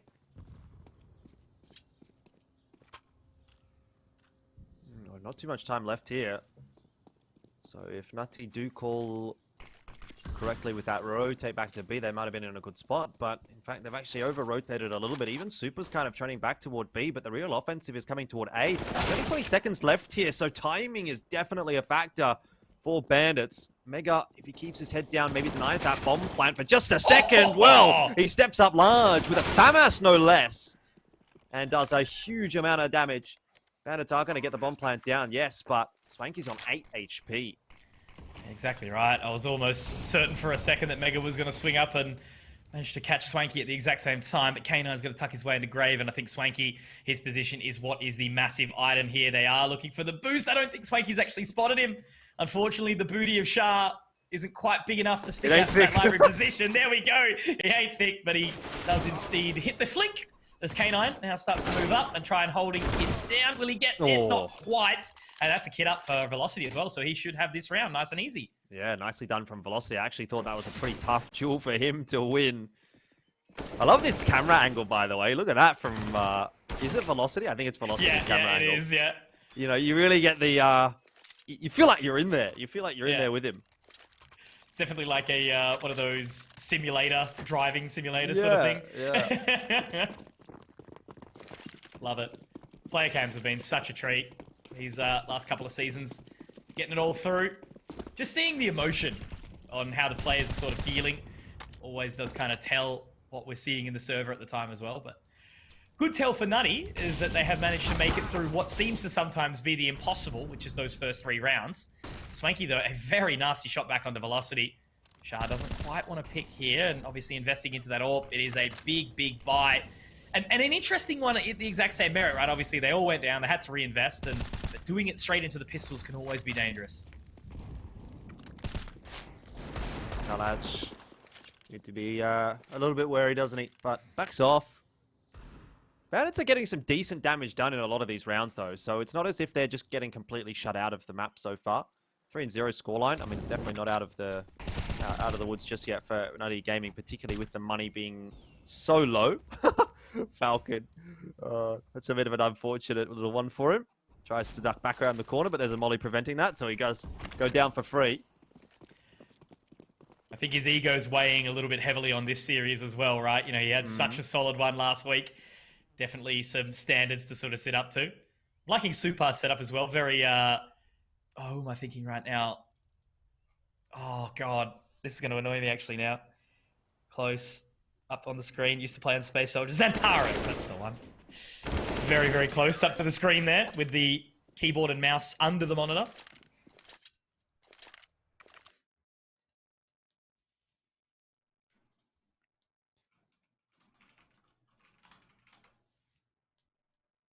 Solid start for Nutty Gaming.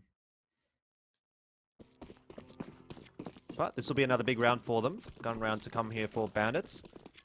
It's definitely a better looking gun round actually for Nutty Gaming than the last one was. Bandits had a bit of a better buy than what Nutty did last time. This time around, obviously, Nutty has kind of gotten a bit more in control of that money. They've got all the util and more importantly, all the weaponry. You know, no more MP9s, no more FAMASs. The offensive is headed in the direction of the B bomb site, and Super Ooh. not able to find the trade. That is two very nice, easy openings for Falcon. And at this point, I think you just call the save. Yeah, that's what I was sort of leaning towards as well. It's just that immediate position. So Falcon with the 2 entries, ripping apart the defense. Disconnected. Okay. That's all right. It happens, these things. Maybe just trying to remove the weapon, not allow the money to go to the enemy team, which actually, in the end, probably quite smart. But looks like they are going to be able to lock this one down nice and easily. 9 looking to go for that swing. Finds a great shot into velocity. And I think, yeah, look, Nutty definitely bit off a little bit too much, I think, there. You know, they save alive with the 3 rifles. It definitely puts them in a much better position. But the good thing is they've got money. So they'll be able to go in nicely. And I just have confirmed that we've got a tech pause coming as well. So should be all right. Yeah. That's an unfortunate way to lose for Nutty. Oh, actually, no, it was Bandits that had the disconnect, so I don't know what I'm talking about. But I've just been sort of on like autopilot. I kind of just assumed like how easily the B site fell. One of those players on B was just a disconnect. But actually, Bandits have the disconnect. It looks like it's Swanky. It is, yeah. Look at that frozen camera stare Mm-hmm. into the distance. But yeah, look, good entries from Falcon. I guess that's exactly where, you know, the round kind of took off. And I suppose off the back of that disconnection, that's when Nutty did try to take advantage of the situation. Don't blame him. Got to work with what you got. But they managed to overwhelm it, managed to lock it down. And as we wait for Swanky to get back in, should be all sorted. Yep. Yeah, I think Nutty will be a little bit disappointed to lose that round just because they were onto a good thing. And look, I mean, they still are. They've still got that money to buy in, and they can definitely continue to contest this first half, but they haven't, really ground Bandits into the dust just yet. They've let the boot off a bit. Yeah, early on too, like it's still such a position where if they don't sort of allow Nutty to get those 7, 8, 9 rounds for a little while, they should be okay. I don't really start to get too concerned, I suppose, but if they keep up this pace for now, maybe for example, Bandits manage to roll that economy, they only need 1 more round to kind of do that, really. Whereas Nutty, if they manage to kind of strike back now, that's that reset, and they can really start to throw themselves forward as well. But, they've had a really nice start so far, and I kind of would like to see them continue that because, again, it's always sort of challenging on this map is like how the teams kind of approach it on that CT side.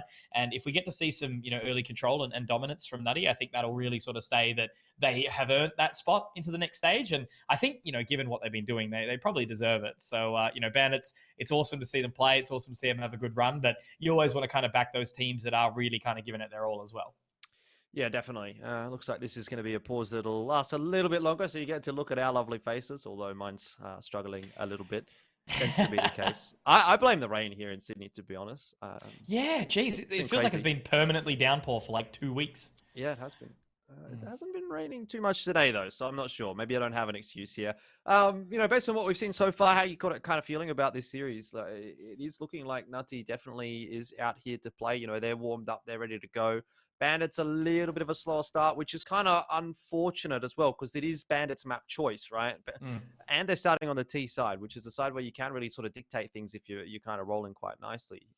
They could have put a lot of pressure onto Nutty early on, but now they've sort of allowed Nutty to get off to a good start, 4-1 lead. Money's built up nicely. They've got another buy to come through here in this next round. And it's a real uphill battle for Bandits from the outset, which it sort of feels like has been the case in a lot of the games that I've watched for them recently, that either they'll have a bad first map, in that instance of the game against Deadweight, or they'll sort of start slow in a map, or they'll have a really, really close finish, which they maybe do get over the line. But one thing that I have noticed a lot watching these games that Swanky is playing in is that they always seem to go the distance. They always seem to go to, 28, 29, 30 rounds, maybe even OT, especially the ones on Inferno.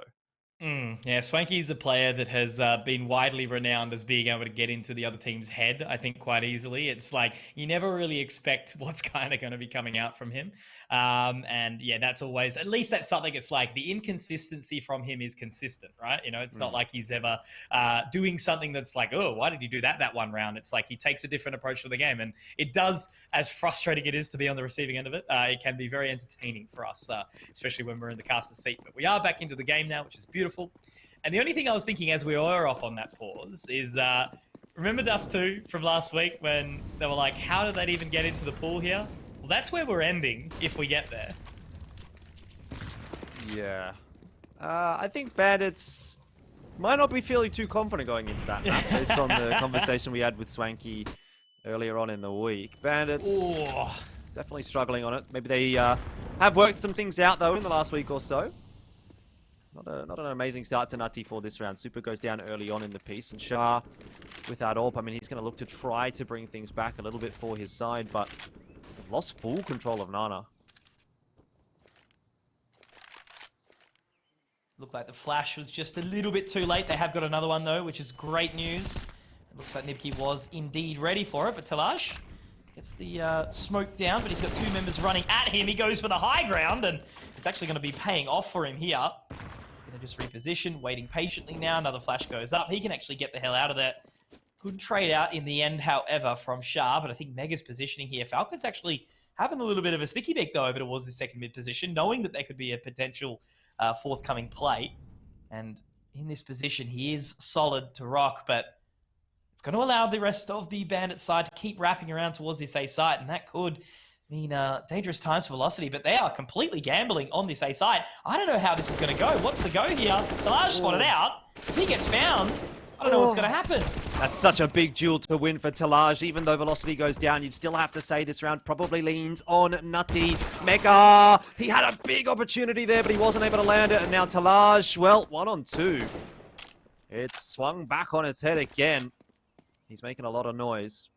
Oh, you just have to think what happens there if Mega either denies the bomb plant or wins that duel, puts it into a 2-on-1. That second player from Bandit's probably up the creek without a paddle, but now Talaj probably feels like he's in that same position, and he is. Falcon connects with the AWP.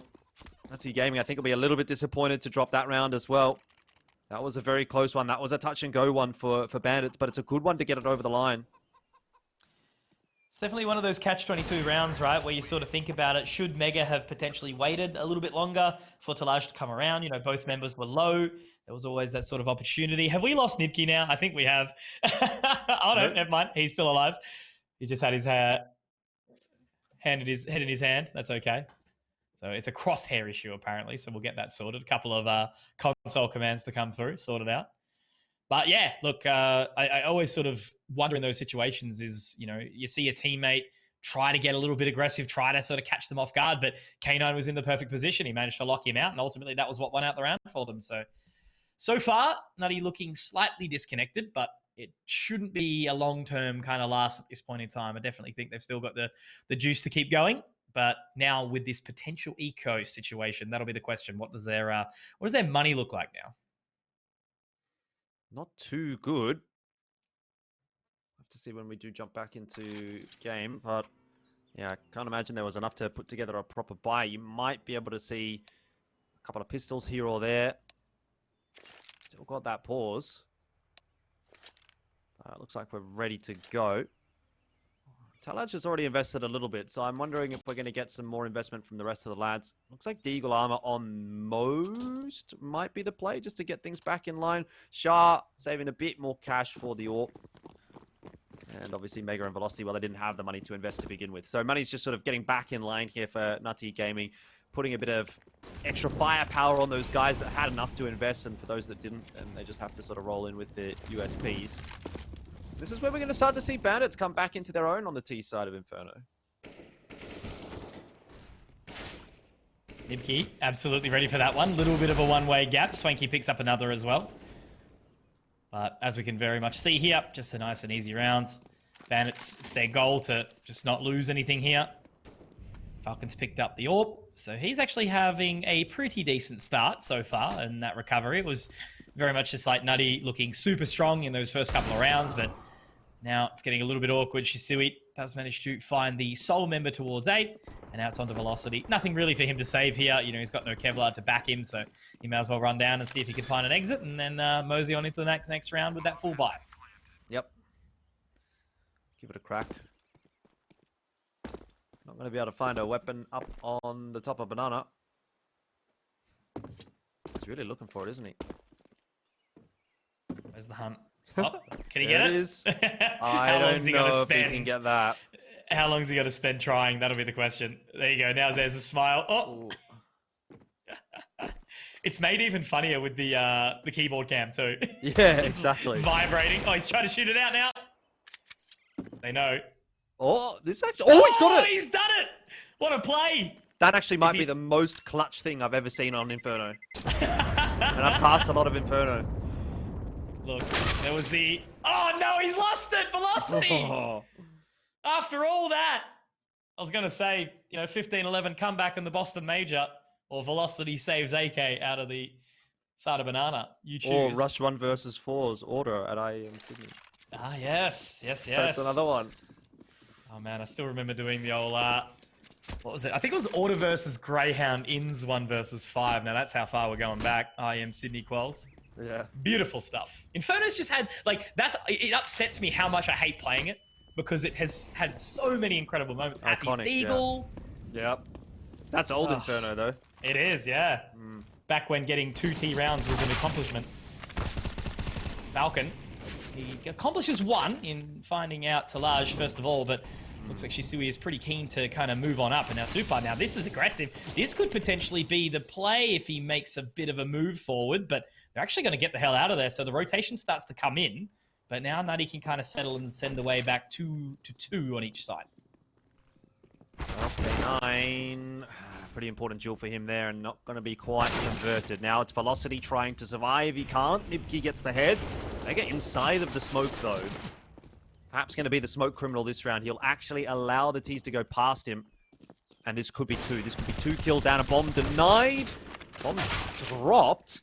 But only the 1 kill. So, again...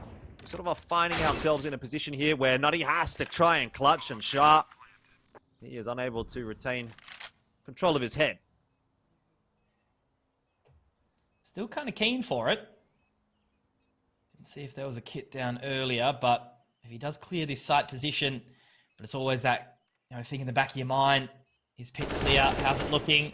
Nibki gives away the play. Surely he's ready for it now. There's been no peek. Can he find it? He absolutely can. Massive round there from Super. I was a little bit jealous that I didn't get to see his performance last week. You know, pulling out that deagle on Mirage. And I've managed to see a nice cheeky little 3K with a 1-on-2 clutch. Nicely done. Very nicely done indeed, and a pretty important round win for Nutty Gaming, but it's not going to dig them out of too much trouble here, Conky. Look at the money. And look at the prediction tracker. It's pretty neck and neck at the moment. I'd say that's fairly fair, fairly reasonable. Take a look at that buy that Nutty's been able to put through. Super obviously able to drop a gun over. We've got 4 rifles and MP9. Decent stack of utility on 3 players, but 2 of them have absolutely nothing. So still a little bit up in the air. Swanky just loses his head trying to pick the pace up with that Mac-10. He is miles in front of his teammates as well. No chance of a trade. It's a very nice thing. When you see Swanky buy that Mac-10, you know exactly where he's going, and quite often he actually gets away with it. So this time to see him punished, it's a very good early sort of round aggression. And as you can see, they're happy with that control, right? They've fallen off now. They're going to send a member up on top of the boost because the lean has been early towards this A site for the side of Bandits, but now they can rotate off if they so choose and kind of settle back a little bit more towards the A site. Now, the A site, much harder to hold down with lacking numbers, you know, given the amount of angles that there is that needs to be cleared. So if you can try and take as much control early, rotate that member back off late, which is exactly what we're seeing now. Mega's coming in, Archer's being smoked, so they should be here to fight the 3-on-4 duel from the A side. Well, Velocity. Nice, and on tap onto the head of Falcon. And it's a 5-on-3. This is not looking good for Bandits. The entries need to be connected here onto Mega, who's out in no man's land. What has just happened? Nutty Gaming, that was their opportunity to convert a round with a lot of guns alive. Yeah. They haven't been able to do it. So we'll maintain this kind of low economic kind of mania. Deeper and deeper into the half. Yeah, the old tug-of-war, game of cat and mouse, whatever you want to call it, just feels like it's constantly that, isn't it? Just that economic pressure, the T-side's position to just be able to force up whenever they kind of want. So, yeah, Nutty, I'm a little bit surprised by that, you know, just that open position from Mega trying to cross over. Maybe he had a call, maybe he had some info, but yeah, definitely sort of gave up the goat a little bit there in that play. Now, Talaj looking to potentially find an exit. Wants to try and upgrade his weapon. We'll hear some footsteps. Where's he going to look? Will he find it? Should save. Yep, well done. Great result. 2 AK saved over, but like you start to ask the question, is it really that great when your rest of your team's got 2K? Bandits in a position prime to take them down. However, seen crazier things as it looks like they're actually going to go for the force. Okay, this is an interesting one.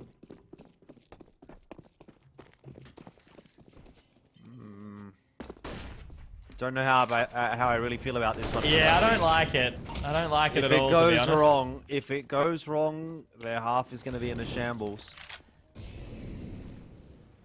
It's that hard reset, isn't it? They've just got to have absolutely nothing to work with, and they've already put themselves at this heavy disadvantage for what? You know, you're not breaking the economy of Bandits. You just had 2 AKs that you could have done some damage with, but okay. Well, what Velocity can do with that FAMAS, never mind. Sometimes I can't even get my words out before the player I'm talking about just gets absolutely booked. Now Mega with that 5-7. Uh-oh. Here we go. Here's a chance and something that needs to go the way of Nutty. Oh, if he would have gotten one more with that retrieved AK, what a difference that could have made. But you'd have to say this looks like it should be Bandits from here. Yeah, it was so close there. A second earlier. Would have found the head of K9, but they are still going for this. Talaj now, last one left with just the AK. And he does find a very nice pick on a Shisui, but no kit. It's really just, again, trying to find that exit damage and, you know, taking this rifle into the next round, but nothing has occurred as of yet. And it looks like these 2 remaining members of Bandits are going to be A-OK. If they find Talaj, even better. But regardless, it's going to be an eco into the next. I mean, I said that last round, but we didn't have it. So well, I'll never make any guesses here. But whatever I've guessed is, I'm pretty sure Nutty have thrown away their round a little bit in their lead. So Bandits need to capitalize on this whilst they have the opportunity to do so. Most definitely. I mean, it is Bandits map pick, so they should know what they need to do from here.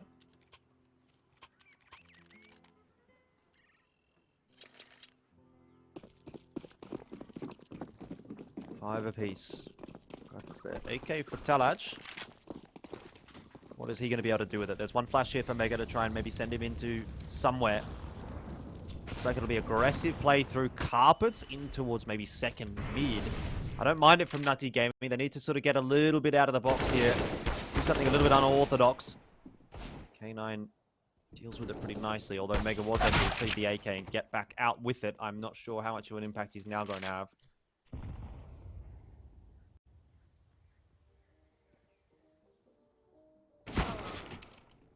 Good response. He's actually found a coupler for his troubles. And that'll be the bomb. So that's a bit of a blunder on the side of the Bandits, and that's why you can never really sort of question these positions. Shisui has actually found a little bit of a clear, but Mega, as I said, you never really know what you're going to get out of this guy, and what you're getting right now is a big old play. But I think Swanky might actually be putting this one in the Swank bank. He has got a really good bit of timing. Does find one. Bomb in a position now to be recovered, but you know, Mega, he's hungry. He's feeling it now. What are they going to be looking for? Swanky moves, spots out Velocity, and they're giving up the opportunity again. They've gone too far. They've gone too deep, and that's potentially where they've done themselves in again. Nutty, I don't really know. It's maybe this, you know, pug sort of mentality that they're going for, but Mega is in a good spot. If he clears this bottom of... Okay, he's actually held it. He's still there. Swanky's found it. And now Swanky has responded with an even bigger round than what Mega had, but...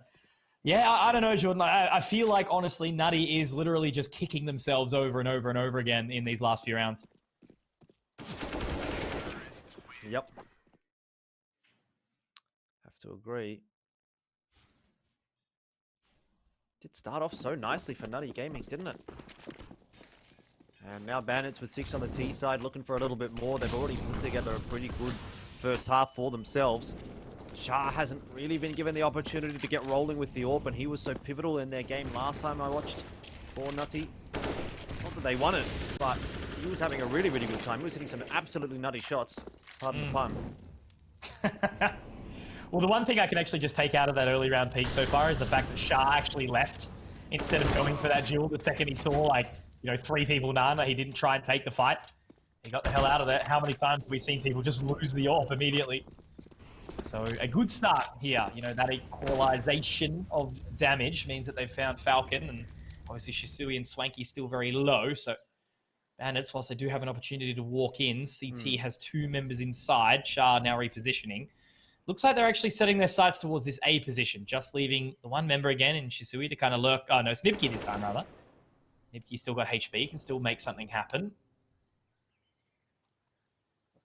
This is not a easy angle to really walk onto, though.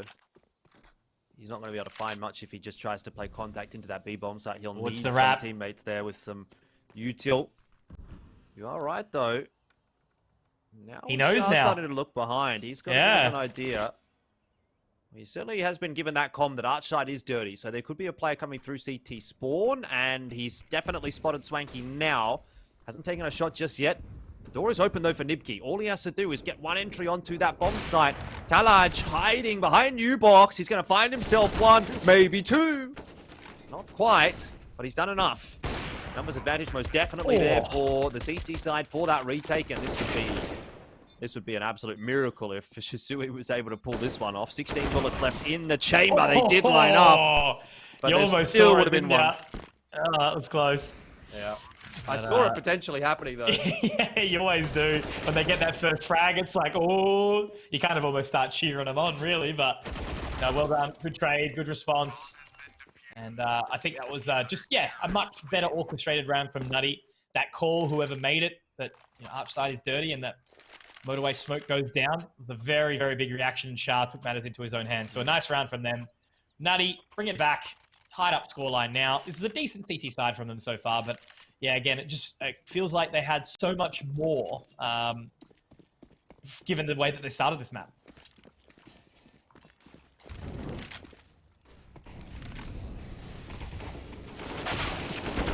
Oh dear. Oh dear. I might as well just put myself on a repeat, because that has gone very, very wrong for Nutty Gaming. I mean, they have pulled it back a little bit, but it's still 3-on-2. It's still numbers advantage, and it's still a 1-on-3, really, for Shah. And all he has is an AWP. That's a nice shot. There's a little bit more like it, but unfortunately can't land the second. I thought for a moment we were going to get a bit of a repeat of what I got to see last time I saw Nutty Gaming play from Shah, which was, you know, in a situation like that, he's winning that 1-on-3. Yeah, just caught just on the side. If you hit that shot behind the haycart, maybe. Velocity, spot out Swanky, but you know that it's going to be that double peak duo. And yeah, Swanky, I got to admit, man, the Swanky Falcon duo has been real nice. And K9's firing up this game too. He was a bit quiet last week, but he's definitely found his position. He's had a lot of really good impact trades and some of these side entries too. So Bandits, yeah, taking the lead back. And this is just that economic game that Nutty very much threw themselves into on the back of that force where they took such a huge risk. And unfortunately, they haven't had a position to do the economic damage they were hoping for earlier, right? You know, Shisui, he's going to be able to rebuy easily. But it's that tactical from Nutty. And I think, oh, never mind. It's a... Who's he putting in the trash? Ah, Gamer's setup right there. I thought he was going to make like a putting them in the bin meme or something like that. Regardless, I like it. What is going on? We ask questions later, make assumptions now. UMP gang. You remember when the UMP was good? It was very early days for me. I came in around the CZ broken times. Oh. Just after the UMP vibes, I believe. Well, 1 for 1. How about Deagle? Deagle seems pretty good right now in hands of Talaj. Could have definitely been something there. And Mega only good for 1 without UMP. Velocity is very quick over toward the B bomb site, but surely they've heard him. I think Nibki has. And Swanky, yeah, he got those comms. Bomb's actually still on T stairs, by the way. Who needs the bomb when you got frags, I guess? That's what they're calling right now. Because they're going to win an 8th round here, which I think is kind of crazy. They've already worked their way here. You know, it was again another one of those positions where it's like, hey, look, you know, Nutty, pretty good team. They'll have a good start, I'm sure, and they did. And then, yeah, just all sort of has gone by the wayside a little bit, but still way too early to call. Great shot from Swanky. He's ready. You can't fool him with those jump through smoke plays. He'll be ready for it. And he's laughing at it. Super happy with that too. It's always cool, calm, and collected from these boys, isn't it? It's only Falcon that looks angry the entire time. Just looks stressed. Yeah. Love him dearly. I think that's fair enough as well. You know, he's definitely got playing with Swanky. That wasn't exactly how I was going to say it, but he's got a lot of pressure on his shoulders. Let's just put it that way. He does. Pressure to perform. Where's the 40, Pat? That's what we need, mate. Might need to be a 9-6 half here from Bandits. They've done a very good job of getting back into it, and I think that they're almost deserving of making it to that 9. Yeah. Oh, looking real good. They've just done very well to kind of mess with the heads, I feel, of Nutties on their B-side hold. Constantly being able to sort of push and pull them. They never really know what the hell is going on. Good flash from Super, so at least they'll be able to fell 1. Now Bandits are kind of scrambling a little bit. There they are. Mega. Nice double kill. And with that, that probably seals the round. Marking what would be a very, very tight first half. Has been a pretty backwards and forwards game. Much different to what we saw for Bandits in their first game of LPL Pro this season, where it just looked like they were not even in the server. And Deadweight was rolling all through them. I think you'll probably be pretty happy to take 8 on the T side of Inferno. Yeah, even if 9 was on offer. At the end of the day, 8 is not too bad. We'll see what Shisui can do here, but he's only got 30 seconds and about half of his HP to really work with. Plus a pretty deadly crossfire. Yeah, very tough. Lots of things to think about right now. It's that Velo, but it's not quite enough. Finally, we do see Nutty get back on the horse, and it's at a good possible time, right? You know, if they take that momentum over towards the T side, if they back themselves a little bit, I think Bandits may actually have, you know, some trouble on their hands. But you talk about Inferno always going the distance, Jordan, and I think, you know, we're kind of on par for that right now. You know, the 7-8 half split directly down the middle. Nutty moving on to the ANZ favoured T side of Inferno. But we'll have to see with what kind of aggression that they've got. You know, are they going to be able to sort of force the Bandits' aggression and confidence away? They've got some utility to work with, so it's just a single flash to get them up mid. And then a flash and smoke for Talaj as well. It looks like they're going to be straight into brackets. Yeah, not really messing around at all, are they? Very, very fast up brackets, and they're going to try and just continue with that momentum into the A bomb site. Nibki from Graveyard takes a head off, so does Shisui from Balcony, and this offensive, it looked like it was getting shut down until Shah chimes in with 2, Mega another, and Nutty Gaming actually have the advantage. 3 on 2, post plant now for them. Falcon and K9 coming across from the B bomb site, but they'll be feeling a little bit under the pump right now. Smoke down. I think they do have it in hand, but where are they actually going to use it? Falcon doesn't give a damn. He's going to get straight onto the side. Actually has a position. He's got a kit. He could do this. Right now, I'm sure they know. Mega should be able to find it. Oh, that was real tight. Very Falcon play, but they knew they had a kit. They knew he was going to get onto that. It's all good. Nutty do manage to hold on 2 alive, and a very good round there from Shah and Mega. Not bad at all. Not bad at all. Shah with that double to bring it back very quickly, making a big difference. So Bandits have to go back to the drawing board, and Nutty Gaming, they'll feel like this is their opportunity to really sort of stretch that lead out again. They did have a pretty sizable lead at the start of the map, and they let that dwindle. But the map is definitely not over by any stretch of the imagination. I think we've got some legs in it. I did ask these two teams, by the way, if we could have a bit of a quicker series here so we could all go watch the LFO game, but I'm not sure that I'm going to get it. No, they're probably going to spite you now, just make it go all the way. A couple of overtimes thrown in there, I'm sure. Yep. It's awesome to have our teams over there, and this is where they're born and bred, right? In these leagues, teams that get the experience, get the development to run their way overseas, and I'm sure we'll be counting overseas as New Zealand when land does start to return. We'll get there. Yeah, I guess, technically. Yep. It technically is, but I would still count that as part of the domestic circuit. Eastern Australia, that's what they call it, right? New Zealand. Yeah. This is one of those hard things that I've always had when I've been like talking about Asian Counter-Strike in particular as well. It's like, yeah, an Aussie team is going to go and play in Asia at an Asia Minor or whatever. Nice kill by Falcon there, by the way, with the Mag 7. So is that an international competition? Because, yeah, I mean, technically it is for the Aussie team. But it's kind of still within our domestic umbrella in terms of pathways to actual big international events. Exactly right. Always has been that sister sort of area, I guess you could say. Oh, nice shot from K9. That's dropping the... Oh, that's dropping the bomb. Got no time. All of a just sudden. Realised that. Oh. It's just completely flipped on its head. I don't think Shark can win it. It's impossible. They just have to hide. Okay. All right, round over. Oh, and Kano gets the flag as well, just to rub it in. Oh, jeez, nutty. There was a DC in that round too, by the way, just to run that past us. The K9 has absolutely fired up here. There you go. 5-7. I'm a huge fan of the 5-7, by the way. Why has he chucked it away? He literally chucked it away. I think he picked it back up.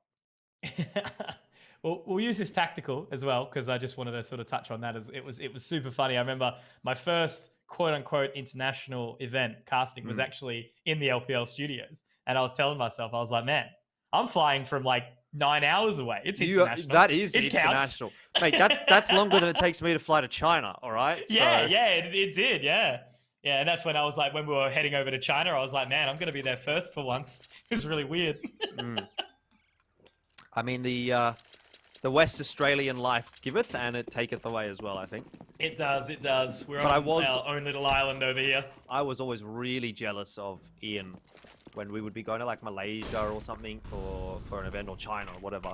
And he would have like, maybe like a 5-hour flight. I don't remember how long it exactly was, but ours was like 8 or 9 hours. And he'd be there in like 4 or 5. Plus didn't have to change time zone at all. Yep, straight up in the line, yep. That's the that dream. GMT +8 zone, it's pretty good. Yeah. Yeah, that's why Bali is such a trend for all us WA people. Unironically think WA should be the esports capital of Australia, because like you get better ping to Asia and you're on the Asia time zone. And if you just moved everyone to WA, then it wouldn't matter. So like, let's do it. Yeah. Look, when I was playing Valorant, I will admit to playing on the Singapore servers. It was much, just same ping, 60 to 60. It's crazy, but we got a round on our hands, and it looks like they are going to be moving out. Of course, it is that force buy back in, and will Shisui be able to hold on? No, because he has been race car peaked by Velocity, but there's plenty of members on the site that were ready for this stack. Velocity has done some really good damage, though, so got to be a little bit cautious. Nidki, he's repositioning. Swanky will be able to find another. But Velocity, my God, he's picking up frags left, right, and center right now. Oh, you would have thought he might have even been able to get Falcon just now, but not quite. Swanky is hanging on by his last legs. So Mega makes a bit of noise catching that bomb, but one-shot headshot and Swanky! He's Jesus. like Neo. He dodges the bullets and he doesn't even look impressed. He's like, that was easy. Yeah, he looked stressed just then. I feel like it was that like slight tinge of pain and then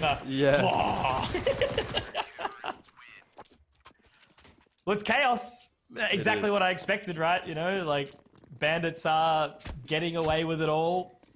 And I really can't put my finger exactly on what's on it. Like, I don't feel like they're doing anything that's, Furia-like. They're not in each other's spawns 20 seconds in. They've just been managing to find these catches time and time again. And Nutty is really feeling the fury about it. Because if Bandits win this one, like, obviously it's their map pick, sure. But Mirage, that's kind of scary. Yeah, Mirage is anybody's game as well, to be fair. So it's a bit of a scary prospect to go down here on Inferno. Bandits did win Mirage against Deadweight last week. It was a kind of a grindy game, but they got it done.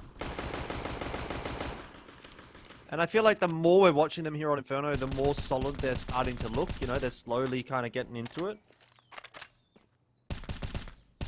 This round doesn't seem to be shaping up too badly for them either. Nice little tap from Falcon. Headshot onto Mega, but Mega goes one better, and he's got an AK. So starting to move in. This is where it always gets a little dicey. Very nice shot there from Shah, but unfortunately, the old MP9 rips through unarmored players like butter. Now they are looking to swing for it. Velocity doesn't have any Kevlar either. Swanky just missed the mark, just missed the timing. The nib kick. Oh, Jesus Christ, this guy is an absolute animal. Shisui really has it sort of cut out for himself at the moment. Is he keen for another peek? I think he is. Look at him. Sidestepping, going for it. I think Shisui's just going to try play the exits. He's got no kit, he's got nothing, and he's got no money either to work with. Yeah, just when you think Bandits is starting to pull themselves into a really respectable position, they're starting to pull ahead and getting control of their money and looking like they might be closing in on finishing the map off. It's just, again, pulled back by Nutty Gaming. Really nice round from Mega and Velocity. Money, once again, is a problem for Bandits.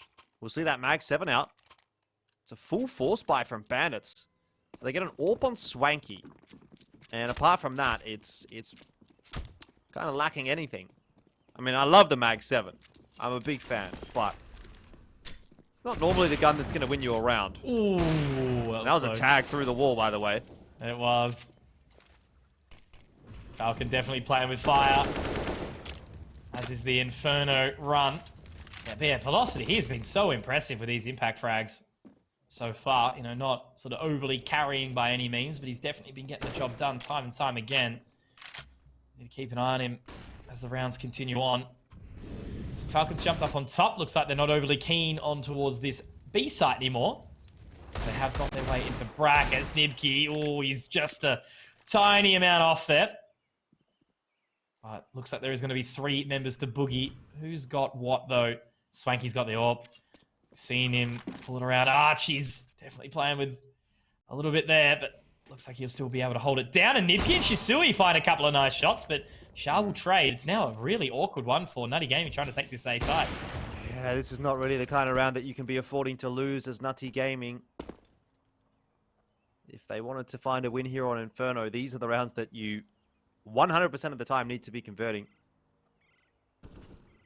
Yeah, they've just opened that door up a little bit too much for Bandits now. I feel this will be an 11th on the board for them if things go to plan, which they do, plus a massive economic injection as they can pick up, well, actually only really the one gun, to be honest. Falcon is still running around with that Mag 7. K9 didn't pick one up, and Swanky obviously invested into that AWP.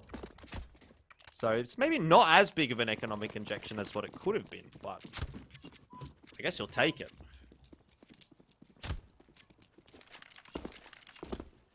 Another result, I just feel like sort of gets taken out of the clutches of Nutty. Swanky going in for it here. Only going to hold on to that arch line, however. Doesn't want to go too much further. He's going to be creeping up towards mid. Once again, you know, they've invested very much down to the absolute bare minimum. Good shot, though, from Talaj. Shisui goes down. Nibki under porch. It's going to be a very, very tough hold. We've got 3 hungry members swinging on up, but they're checking the wrong angle. Oh my God! And Swanky misses that! The Draken! Oh, Oh, come on, Swank. Hit it. You got to do it, mate. no! Jeez. Oh, I thought you were And, dropping a sheesh right there. That was pretty close. Could have been the opposite if he hit a couple of those shots. Oh. And now it's a save for Falcon. My God, I cannot get my head around this game, like, at all. You know, Nutty, they play a bit weird with a full buy, but then all of a sudden they get pistols out and they just start ripping heads off. It's a completely different mentality, right? Like, I always sit there and think to myself, imagine if every single, and namely, it's namely a big thing in this region, you know, right? Like, obviously, counter ecos are a big thing overseas as well, but not quite so much. I always wonder, it's like, imagine if every team played like the rifle rounds the way that they played the pistol rounds. Just It'd be such energy. an interesting beat. Yeah. Oh. Yeah, how many have we seen, even in this series alone, go to Just pistols? snap, yeah. Yeah, Crazy. snap, yeah. It's been like, what, 3, maybe? Feels like any time one team looks like they're going to get on top of things, that's just drop another one. The money again, though, they're going to have to force, aren't they? I ain't saving in that one. 1400 for Swanky.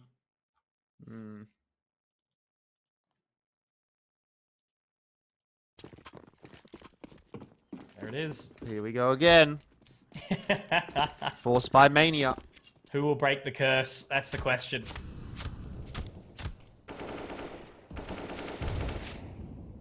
Surely Bandits can't do it again. Oh, they took nice control of Nana, but Falcon getting tagged down to 13 is not good news. Hey, technically he won that trade. 1 health difference. Now he's back to the D. Yeah, good trade, good trade. Yeah, drop that AK back over.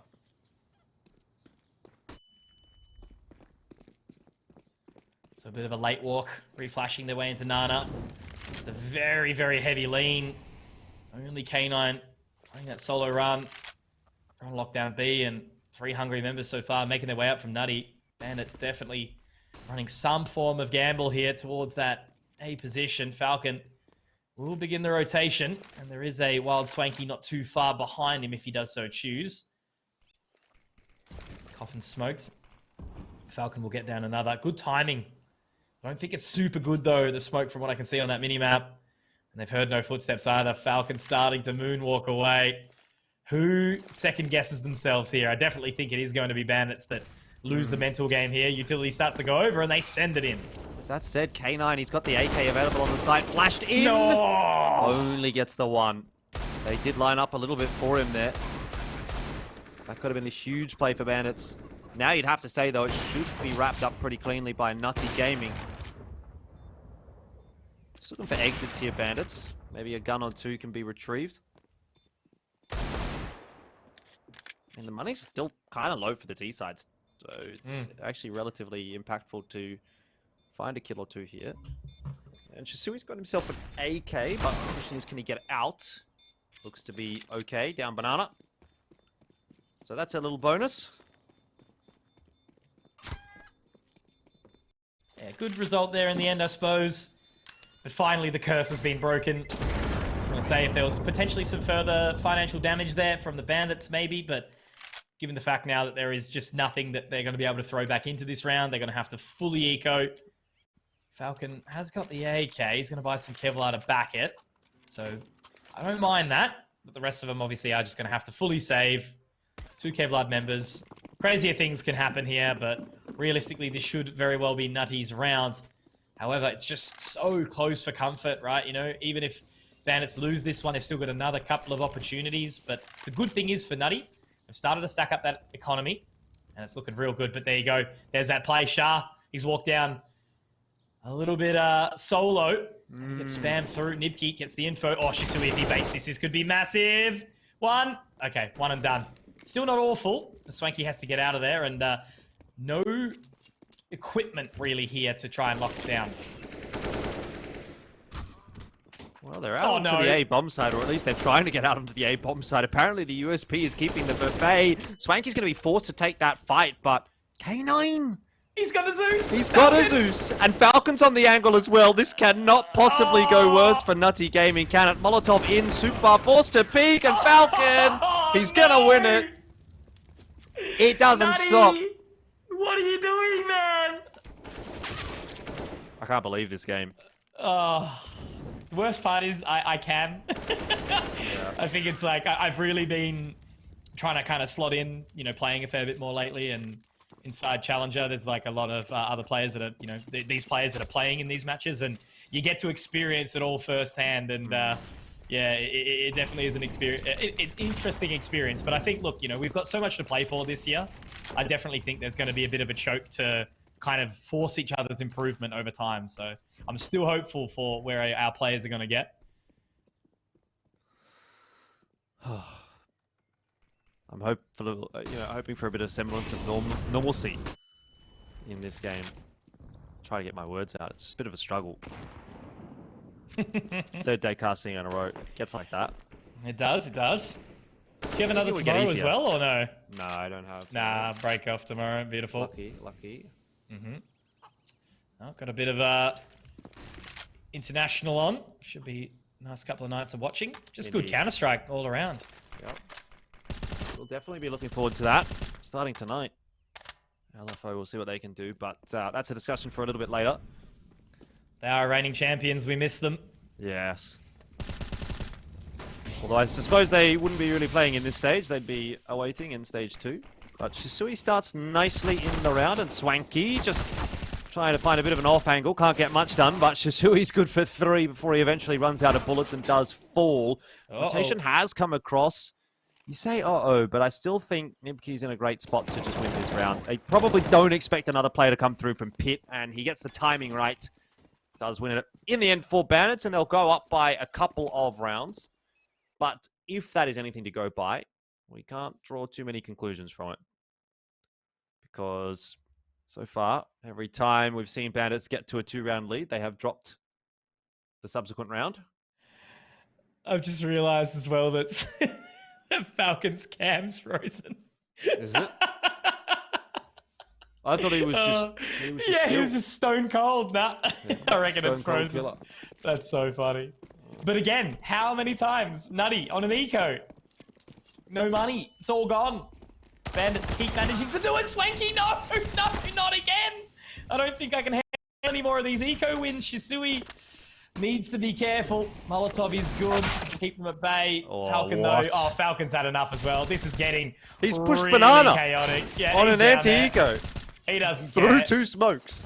I just realised that. Oh, no. You can hear the tick-tick in the chat as well. And Nutty's like, what the hell are you doing there? Yeah, you wouldn't do it in an official. Well, actually, yes, I would. Yeah. Well, that's 14 up for Bandits. Oh, it's been a long time coming. But I think indeed. we might be getting toward the end of the map. I say that with the greatest degree of hesitancy possible. Please don't do this. You never know what you're going to get. And that's exactly how I went into this one. It's kind of like...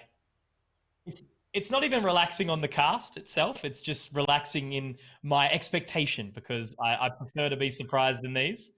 But the good thing is that we're seeing right now is that Nutty is still taking these pauses, right? They're having a conversation. Yep. And I think, like, to me at least, you know, the mistakes that they're making are very fixable. Like, they're quite sort of out there. I feel like, you know, how many times are we seeing them get a couple of picks and then maybe extending, you know, dropping the bomb and hunting or whatever these sort of factors are. We've seen it quite a few times. Can I just say how I love how focused Falcon is? You know, he's just not... He's not even blinking. He's Blue literally, steel. you know, it's a tactical timeout. He's just making sure there's no one pushing his CT spawn. Nothing like that. Nothing happening. Eyes on the prize. Look at him. Stone cold killer. No Ready for emotion. anything. Arms completely still. And he's going to push too. And he's going to push to his death, unfortunately. No rage. No emotion there. Just... Oh, God. Swanky's here. Oh, Swanky! Oh, that's huge! Can he lock it down anymore? This is really awkward now. Nutty could have potentially dropped it all. The Molotov's good too. It's going to flush super out. Swanky's done it all. 3 on 2 now. I genuinely thought that round was over. I thought Nutty Gaming, they're just going to roll into the B site. Swanky's going to maybe get 1, but he's going to get booked, get traded. But he's come up with an absolutely massive flash and then a nice raw adjustment after getting the 2-man spray down onto the 3rd guy. Oh. That might be enough to win the map for Bandits. 24 and 20, Swanky. Investing into the bank of Swank right now. That's what we're dealing with. Shisui spotted it out. Like, this is just such a painful round for Nutty to be experiencing. They drop the bomb. There's nowhere else they can go. They're completely locked in, watching the flank. Bandits are in their head more than you could even imagine right now.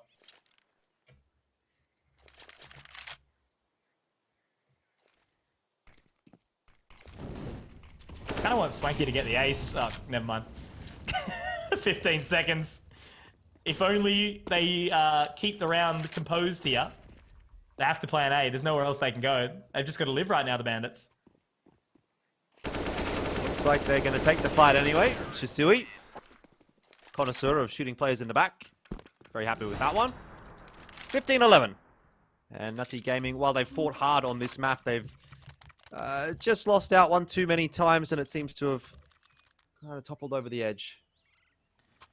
All I can think about is the Simpsons episode where Homer's the boxer, and he just, like, gets hit until the other boxer like tires out, and then he can eventually knock them over.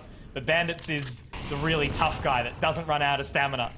And Nutty's just trying so hard, but just can't quite get it done. And unfortunately, that's a perfect example of the experience that is being delved upon right now. Velocity goes down to the hands of the Molly.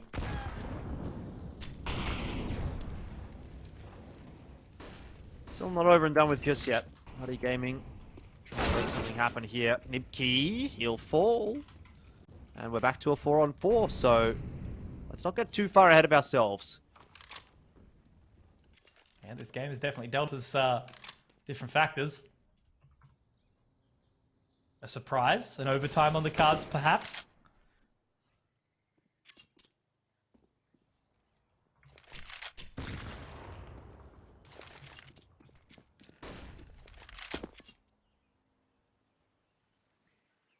Presence is good. Oh, Falcon, he's still focused. Will he hold it, though? Of course he will. Have you Looking seen this, man? straight, exactly. Oh, K9, 1, 2. Mega has managed to take him down. Falcon, though, still kicking. And that's going to be all she wrote, Jordan. Yeah, I don't really know how to feel about that map, but the good thing is it's only map number 1. And we've got the next pick being Nutties, and that's going to be Mirage. So maybe a bit of a different chance? Yeah, maybe. But I have seen a little bit from Bandits on this map, and they play it a little bit, you know. So it's not like it's just out of the...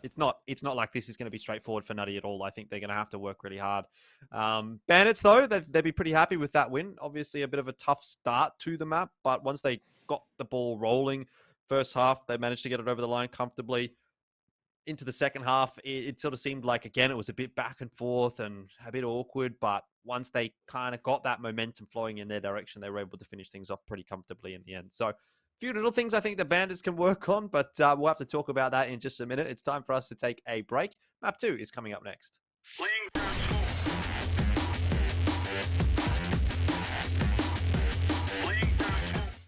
Lag can be the difference between life and death. Switch to Orcon's Fiber Pro and Power on an 18-month plan and get this Razer gaming setup worth over $1,000 for free. Orcon for the win. The Tarnished will soon return.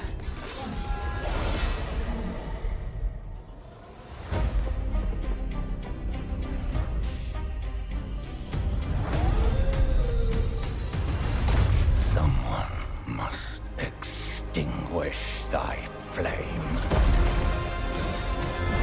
They will fight. And they will die. For how else is a champion to be born?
Lag can be the difference between life and death.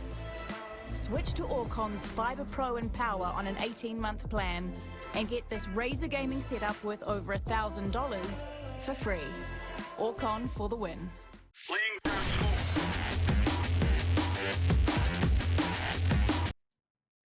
G'day, welcome back. It's LPL Pro CSGO here for the ANZ region. Of course, we're super pumped to be jumping into our second map in just a second. Conky, before we get there, though, I do want to give a quick shout out to Orcon, who has a little bit of something on offer. If you do sign up for their Orcon Fibre product for an 18-month plan, you can get yourself a Razer gaming package worth $1,022. Exclamation mark Orcon in the chat if you're interested in that one. As you can see, I might need a bit of assistance in that department, but hopefully things are coming along quite nicely in terms of the server, because right now scoreline is 1-0 for Bandits. They did just win themselves that first map on Inferno. What did you think? I mean, it was pretty close still. There was definitely some moments there for Nutty Gaming, but Bandits maybe just proving to be a little bit too strong. I hesitate to use the word consistent, though, because there was a few rounds that really should not have gone the way that they did. Yeah, absolutely. I'll quickly touch on the Orcon thing as well, though, just shortly, because it's like, man, these guys not only have Gigabit, they've also now got $1,000 worth of Razer gear as well. Pretty good shout, if I'm honest. But yeah, back to that, like, consistency is just the last thing we can really go on. I think both teams, like, I'm not going to say Bandits should be disappointed with their result at all, because, like, you know, they came away with a win. They are just here to have some fun right now, right? And they certainly were. There was some good emotions, especially coming out of Falcon on that camera. But everyone else, you know, was sort of doing their part. You know, everyone stepped up to where they needed to. Nibki and Shisui had some big moments. Like, everyone was, you know, pulling their weight, right? But look, I think the thing for Nutty Gaming, and especially a team that is, you know, working on their stuff, right? It's a perfect map to go back and watch back and exactly isolate what they kind of those little minor mistakes that they made, because there's no point criticizing that game out of them, right? It's just like a couple more little kind of thoughts and maybe a little bit more hesitation in certain parts could have completely changed the pace of that game. A couple of force buys, like how many times did we see those overextensions from Nutty get absolutely rolled by the pistols of Bandits, and then all of a sudden their money's gone. So a few things that realistically, like, maybe 3 or 4 of those rounds potentially turned over like 8 more in the rest of the map.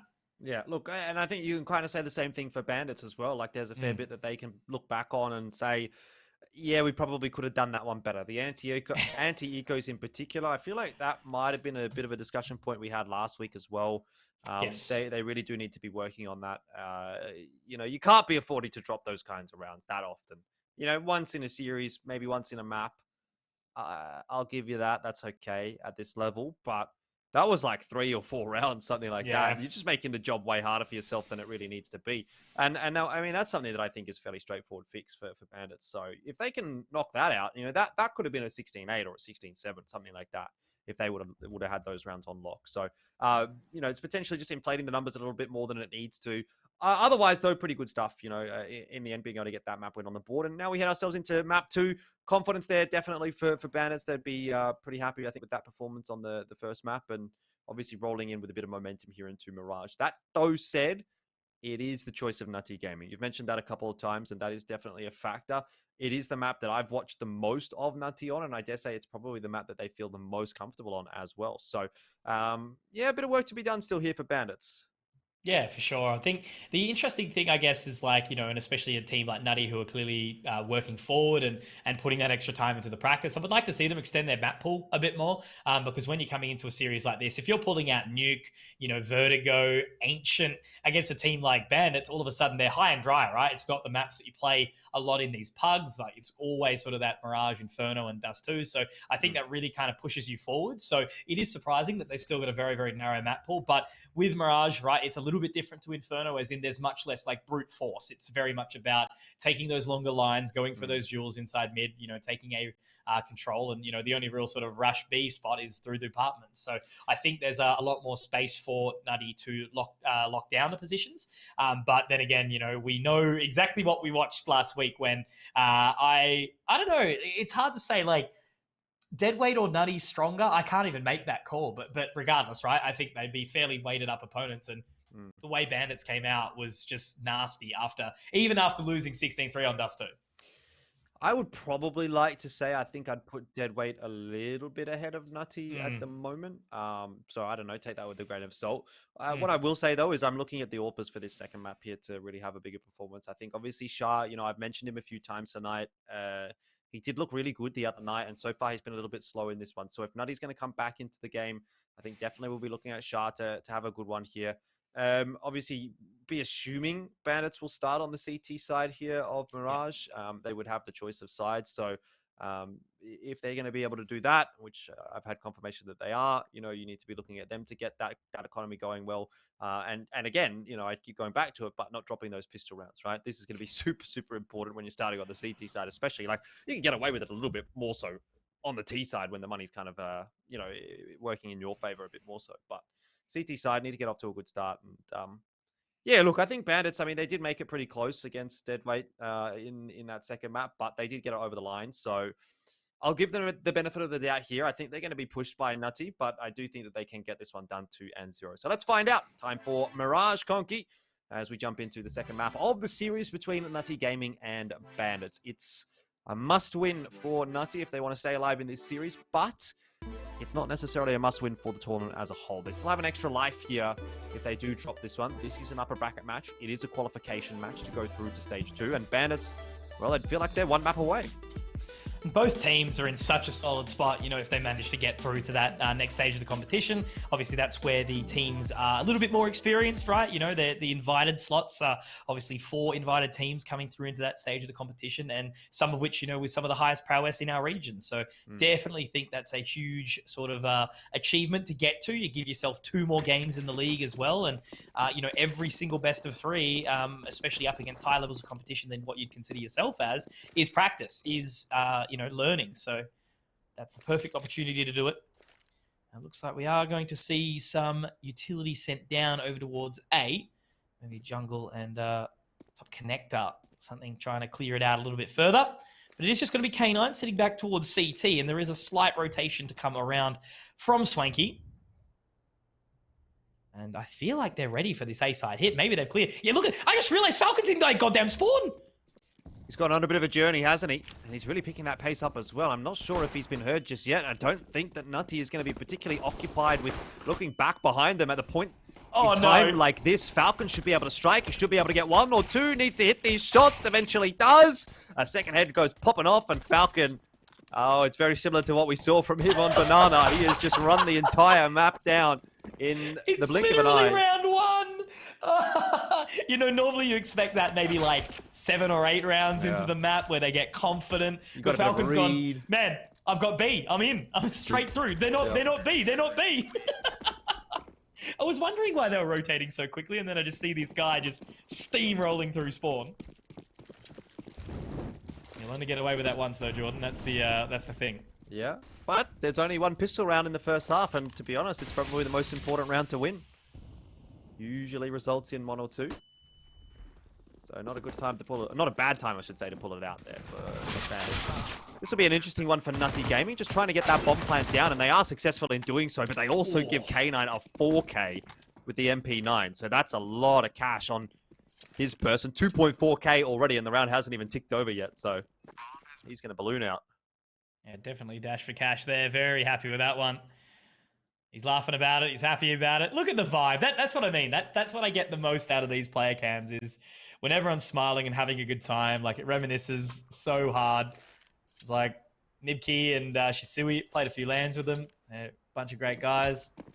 And it's just always nice to see add such an extra layout to the game, you know, because at the end of the day, we're all just playing competitive video games to, you know, try and make something out of it, because I think, you know, you and me can speak for it, Jordan. We're both somehow living a dream in esports. Nutty Gaming, they do have what one might consider is a superior buy in this round. Pretty much.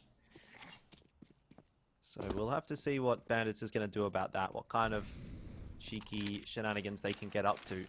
I mean, so far it hasn't really been anything, actually, from the CT side. We haven't really seen a push out anywhere. I mean, Swanky, he's spotting mid, but like, you just can't take that fight with an MP9, so he's going to have to cede control of that. Just remembering to last week, right? Falcon, his position up short was super dominant. Look at that Molly lighting them up. My God. Falcon, he's got a third in here, surely. No, not quite. A little bit of a drag on that M4 shot, but he's done so well to at least lock this down. Shisui, he jumps up in the fire and the flames, and he does get it done. And now that's given enough time for the rest of his team to join the fray. And it looks like damage will be dealt by Swanky. Nibki to drop velocity. And my God, they are absolutely happy with that one. And you would be for sure. The utility and the timing and the backs up against the wall. Like, how many times would you see these players just panic and go limp? And certainly not Bandits. Yeah, just diving straight back into it. That's a really big one to win. They get a couple of upgrades. 2 AKs went over. K9 had to, keep rolling with that MP9, but now is the perfect time to have an MP9, isn't it? Head armorless players across the board apart from Mega. Good opportunity to farm up some more cash, and he's already quite rich. This could be the perfect start to the map for Bandits. Exactly what they were hoping for if they can just make sure that they don't drop to an eco conky. It did happen a lot on Inferno. So that's a bit of a confidence settler for me, seeing Shisui get that kill. No caster curses here, please. Give it time. K9. Mid-round aggression off the back of that flash from Nibki, so they are doing their due diligence here. Still clearing. Falcon, lucky to be alive. Talaj, also probably the same.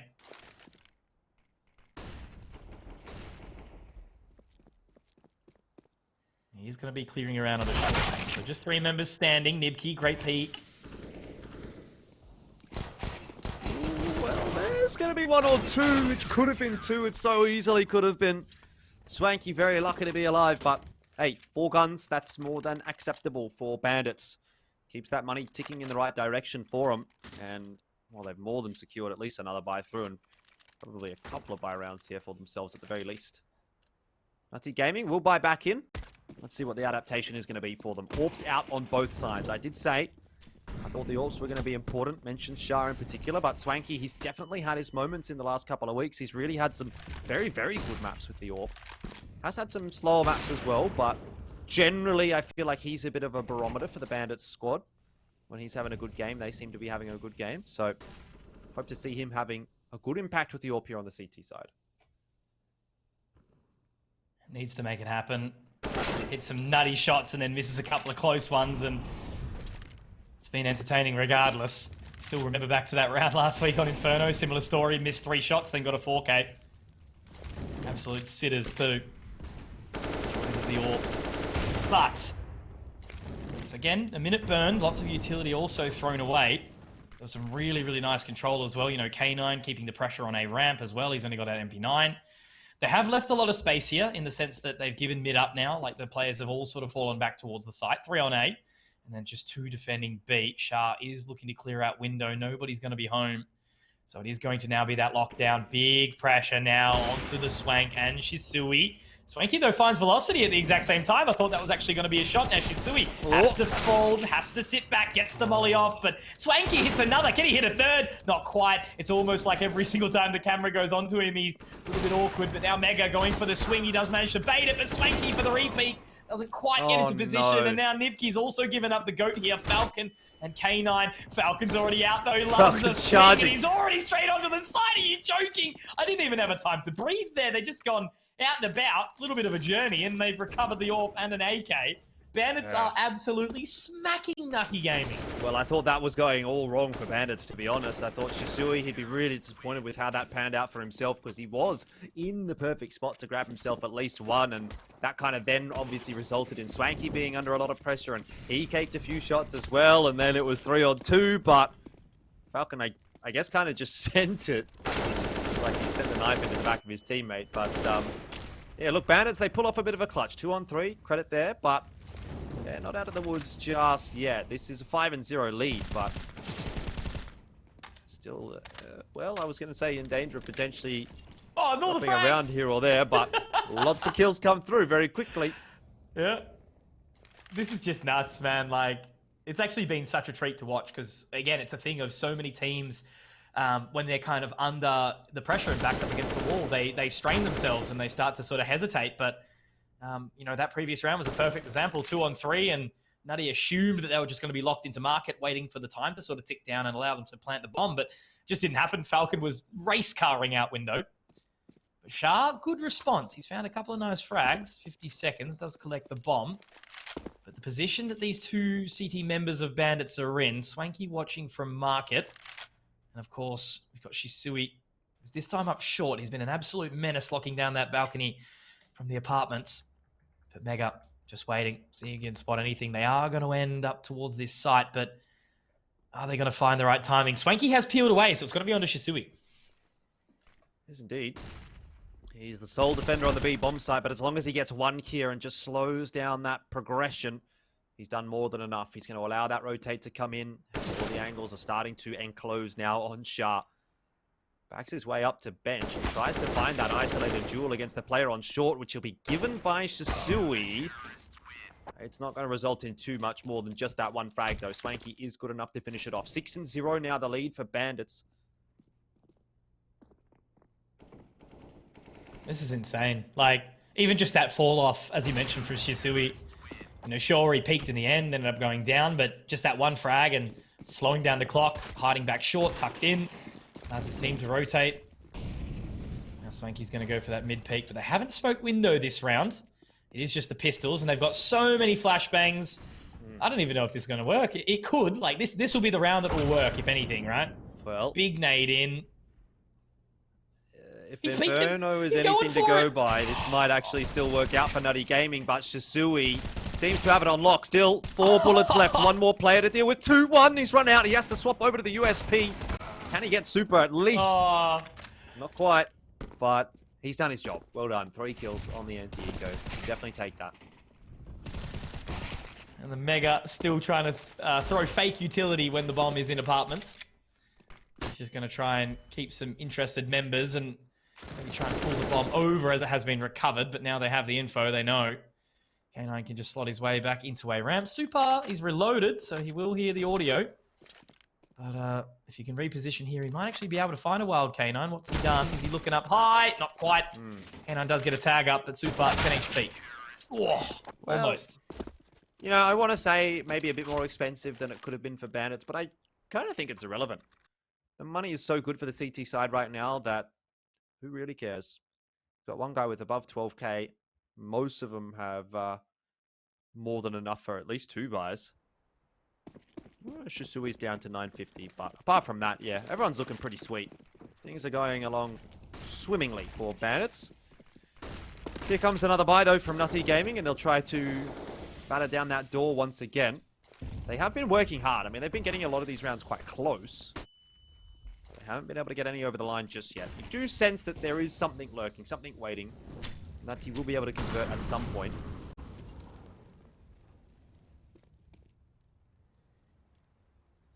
So the wrap back around. Very, very split again here, this Nutty side.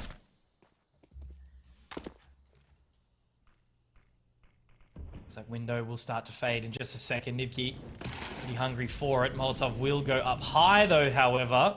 So that is going to give him some space. Falcon wants the peak, but that flash coming over, they should have some form of information. Now they're into connector.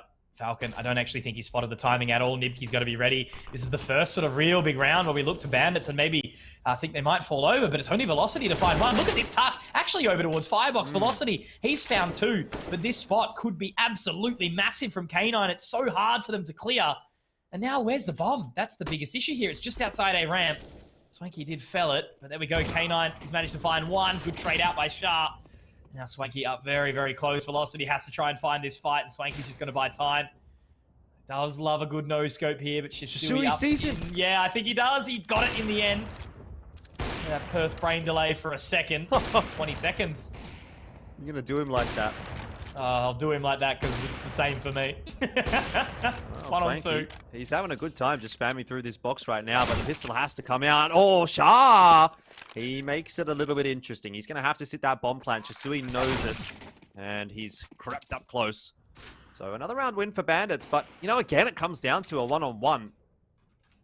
It was a pretty unwinnable one-on-one for Shah, all things considered, but Nutty are still kind of knocking on the door. They haven't been able to get in just yet. Bandits are up at 8-0, but you kind of get the sense that Nutty Gaming are, like, not far away from getting around here. Yeah.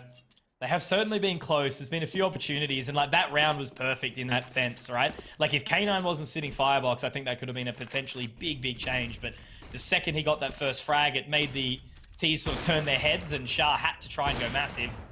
Now Swanky firing a couple of pop shots on the interconnector. Nibki should be A-okay though.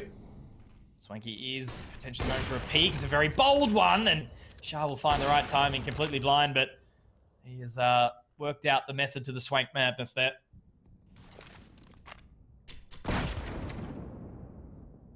Nice nade to land onto Talach.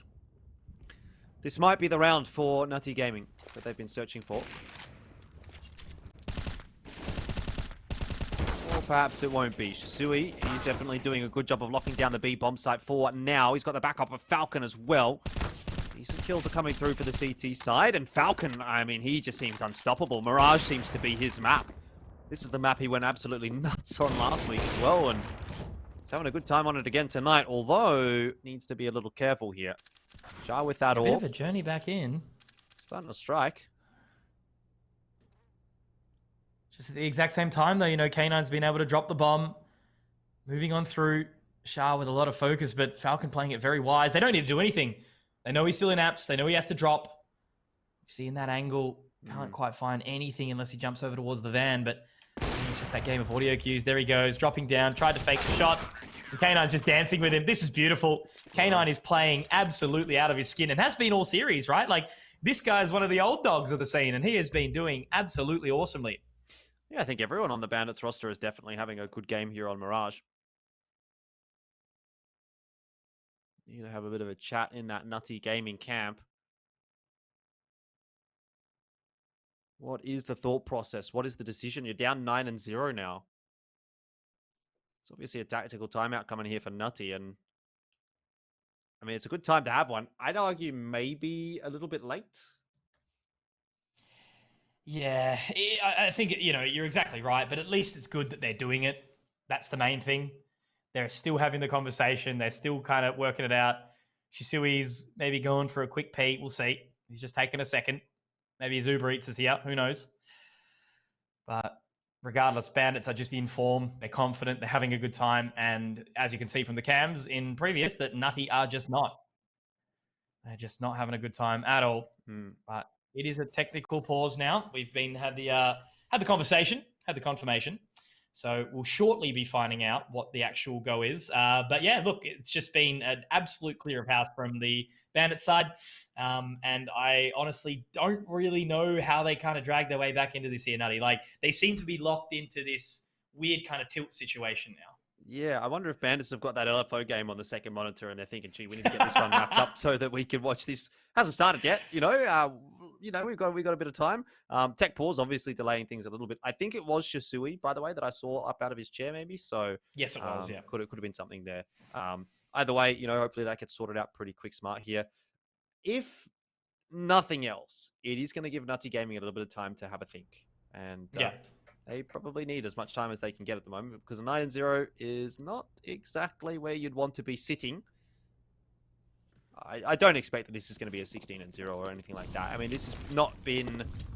It's not been a dominant enough from Bandits to make me think that that's going to happen. Like, I can feel around the corner for Nutty Gaming. They're just, unfortunately, not really being able to convert.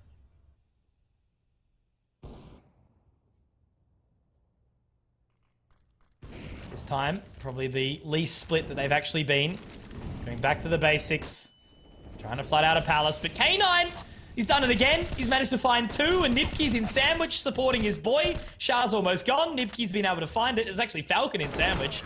It was Nibki getting the frags, Falcon to wrap up, and like, that's what I mean, man. You know, even when they send a full 5 on in through the same choke points, they can't even get through the door. You know, they've been locked out of the nightclub, not on the VIP list. And Bandits are just absolutely slapping them around. This is crazy. I cannot say, and I don't want to jinx it, because I'd actually love to see Bandits walk away with a huge victory like this, because it's not often you get to see it, right? Like, you don't really on Mirage, unless it's a very, very, very one-sided affair, you know, like Renegades versus a lower team, right? That's the only time this really happens. But even then, they get taken to task. Whereas here, it's two relatively evenly matched teams, and One is just waking the hell up and dominating right now. Ooh. Oh, that's a dangerous game to be playing, Mega. Swanky hits a nice shot. Shah is rapidly behind, and Swanky... Oh, well, and he knows! he got the flash, and he got the no-scope. Nothing's going right for Nutty Gaming, 11-0. Look at this. Pure beauty. He finds it. K9 gets the pick, and then... Wow! Very clean. Got to go with the sound effects as well, right? Yeah, correct. What sound does the person die when the Zeus gets a kill?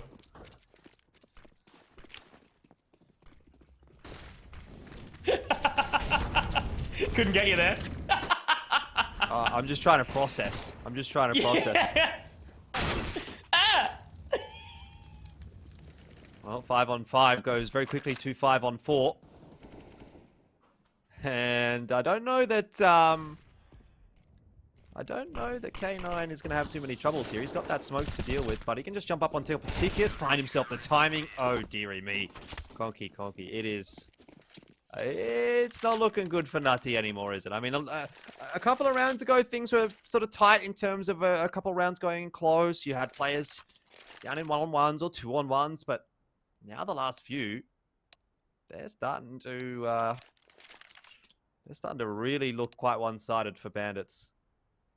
I wonder if Nutty is kind of at that point now where they're like, well, just too demoralized. You know, it's gone a little bit too far now. They don't have that mental fortitude to sort of come back into this map, let alone this series. Like, that's a big investment to make. You know, it's 10:30 already. You'd be thinking, if you're Nutty, not only do we need to win this map, which means we need to still play another 16 rounds at least, probably more.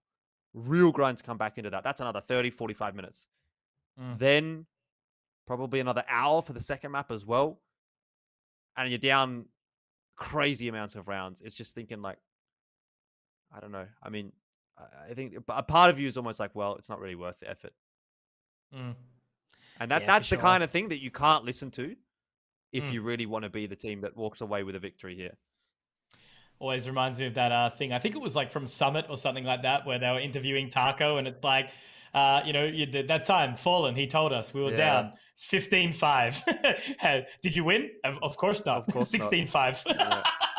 That's what it's like right now. Yep. You know, surely they've got to have Mega like being like, bro, boys, we got to win this. You know, we got to close it out. But hey, it doesn't seem like that's going to be happening. This is a big moment for us, guys. You know, we could qualify through for stage 2. We're down, but we're not out. Blah blah blah blah blah.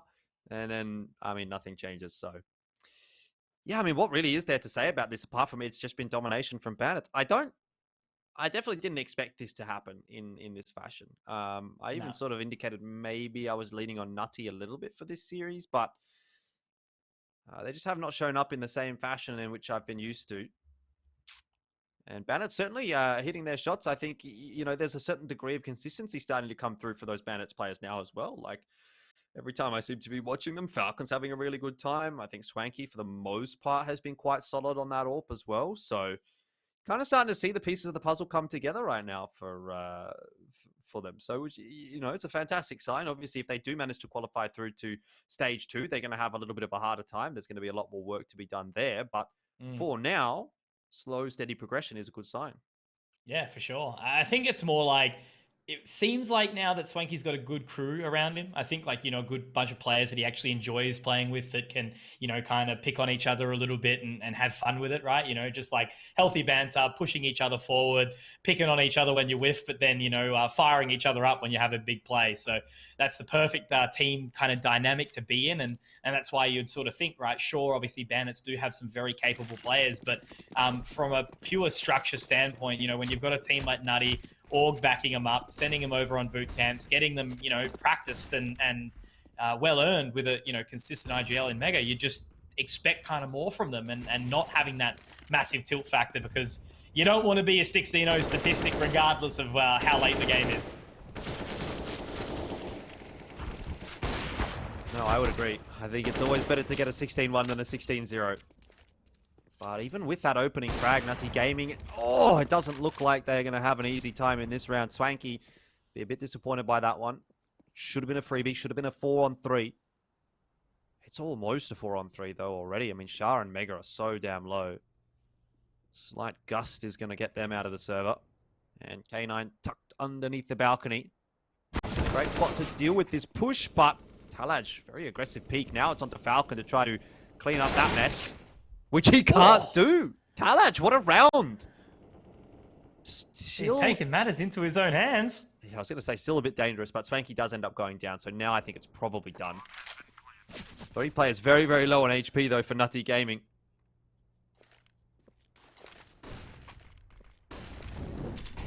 Sui hungry for it. Talaj going to be mollied. Uh-oh.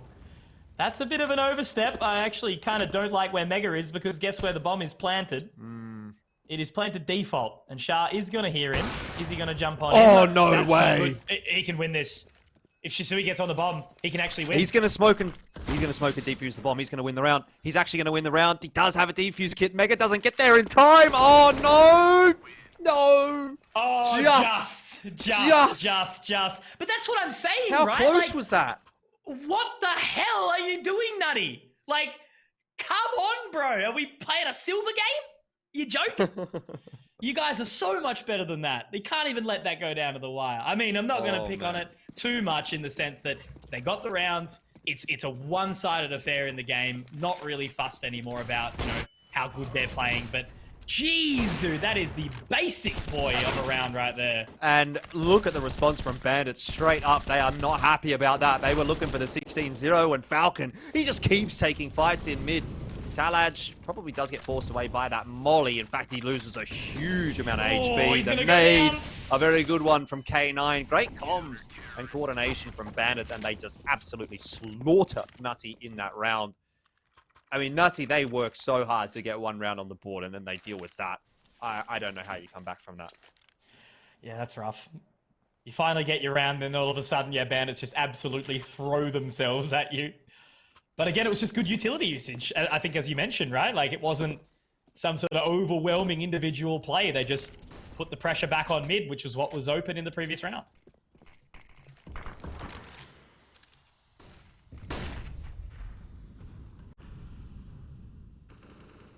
Swanky hasn't seen too much through that smoke just yet. But once again, another Bandits player gets the opening frag. This will be his opportunity. Has heard the footsteps. No connection this time. But Bandits are doing more than enough at the moment. I mean, even Falcon, like, this guy is absolutely fearless. He's the get-it-done kind of guy for this roster. Sends it up short. Opens the door up for Swanky, who traded the AWP out for Nibki. Must have thought, you know what? I feel like I want to have a crack here with the M4. And so, off he goes. Good trade. A little bit later. But at least he does get a weapon to take forward. But again, super split. You wonder where they're going to kind of end up. Looks like Mega tries to potentially, or wants to try and potentially find some space here. Nibki has managed to get that info, but now that'll be the call for K9. Where do they look to go here?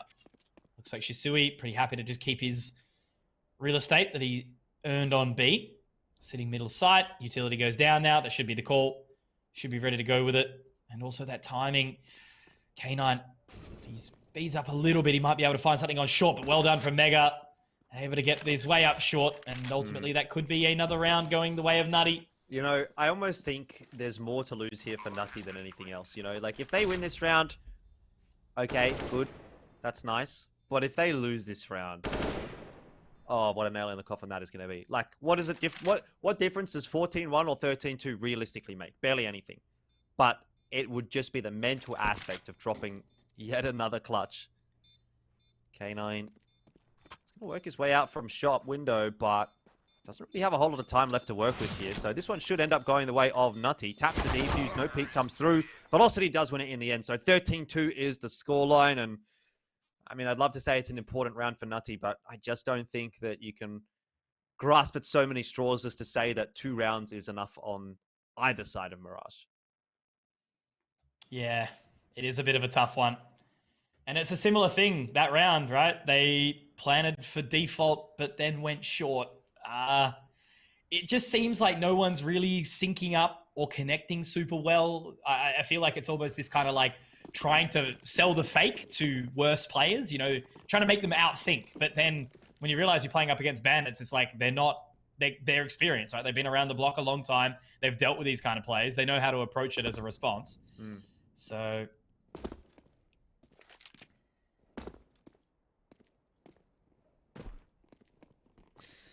well, let's see how the pistol round does go.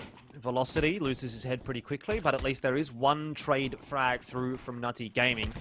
Gonna need a few more kills here because the bomb plan is going down, and while the rotation has come across, Bandits are starting to establish some control on the site. Talaj, his position is so damn strong, and numbers are definitely there for Nutty until a team kill comes through, as if anything else could go wrong. K9 in the one-on-one. Nice angle to hide, and does catch the headshot. He got binked through the wall, survived, and then just put another nail in the coffin of Nutty Gaming. there it is. Very nice round from K9, being able to lock that position through.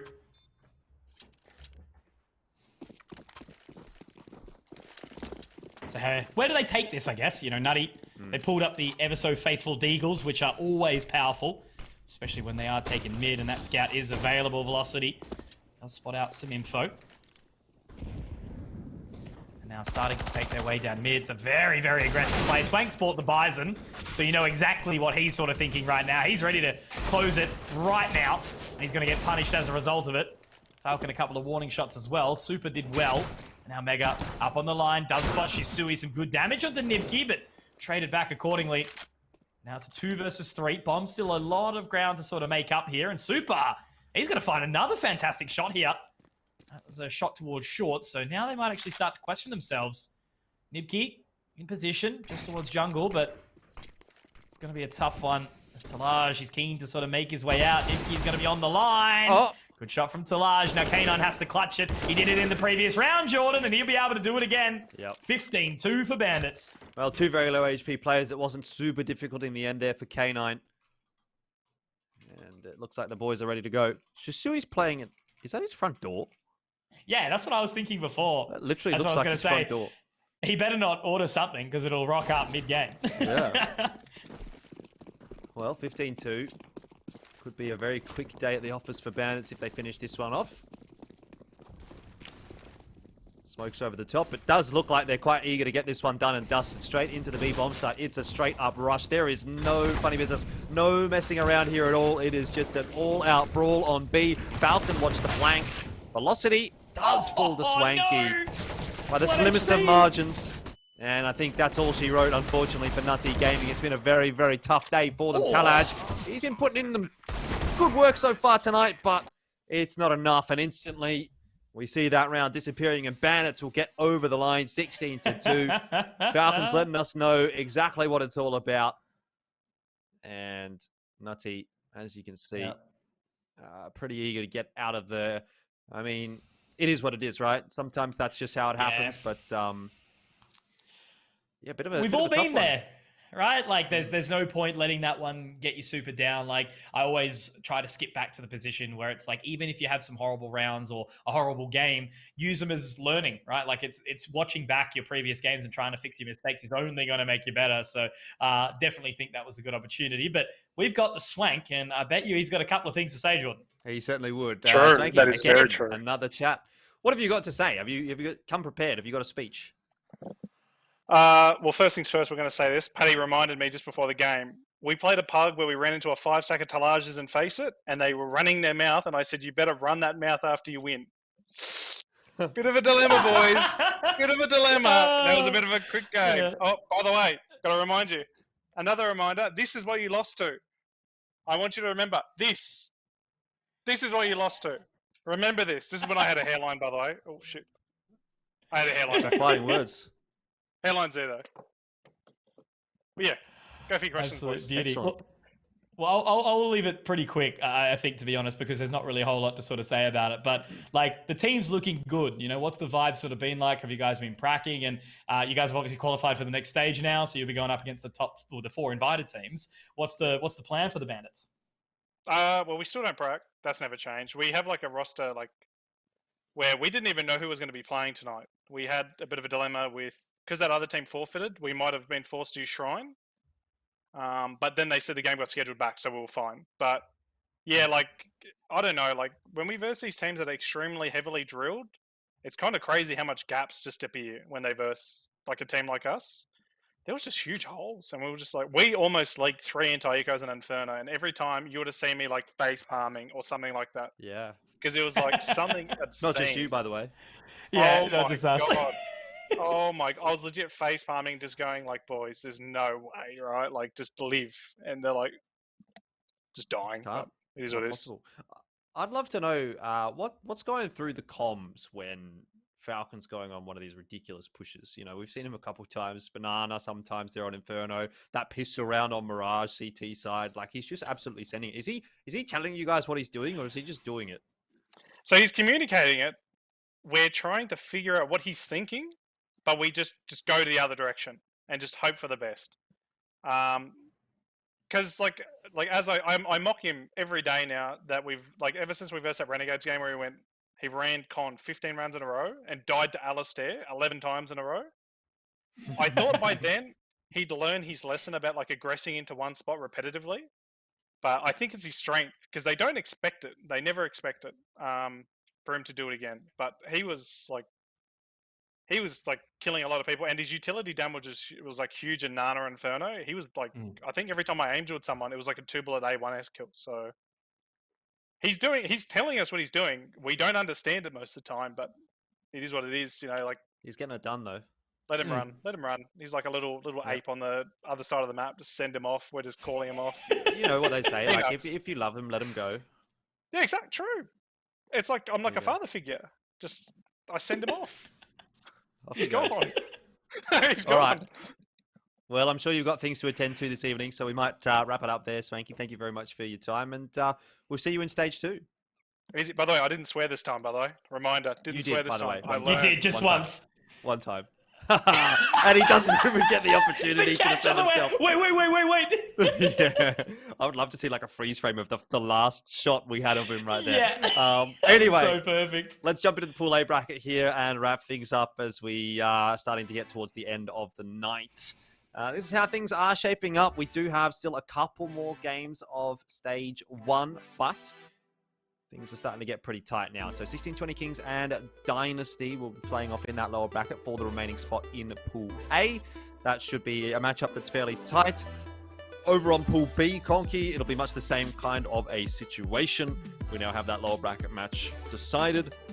And it'll be Nutty Gaming and Deadweight looking for the final spot into stage 2. So those are our 2 games coming up next Tuesday.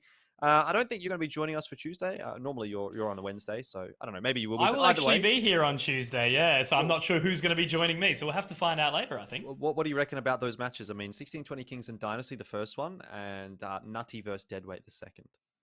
Well, it was really ironic that we were lining up Nutty and Deadweight in kind of like capacity, right? Because it's a bit of a mishmash of the two. And I think both teams got gapped, as Swanky said, by Bandits. So I think that's going to be a very interesting duel because they'll both know each other's limits, I think, and they'll both wanting to be kind of like trying to trounce on each other for that. So I think that might be a 3-mapper.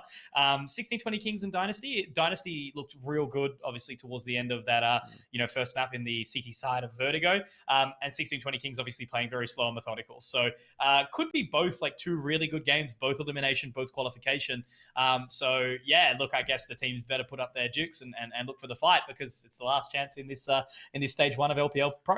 Definitely a conversation that we'll be having next week. But that's us done for the week. Before we go, I do want to give a quick shout out to Orcon, who, as always, have got that Razer Gaming package on offer if you do sign up for the Fiber Pro Plus Power 18-month plan. $1,022 worth of Razer gear, which is pretty poggers in my opinion. !Orcon in the chat if you are interested in learning a little bit more. Those of you in New Zealand will certainly be keen on that. Either way, Conky, it's been a pleasure, and thank you guys for watching along at home. We'll be back next week on Tuesday, usual time. We'll see you then.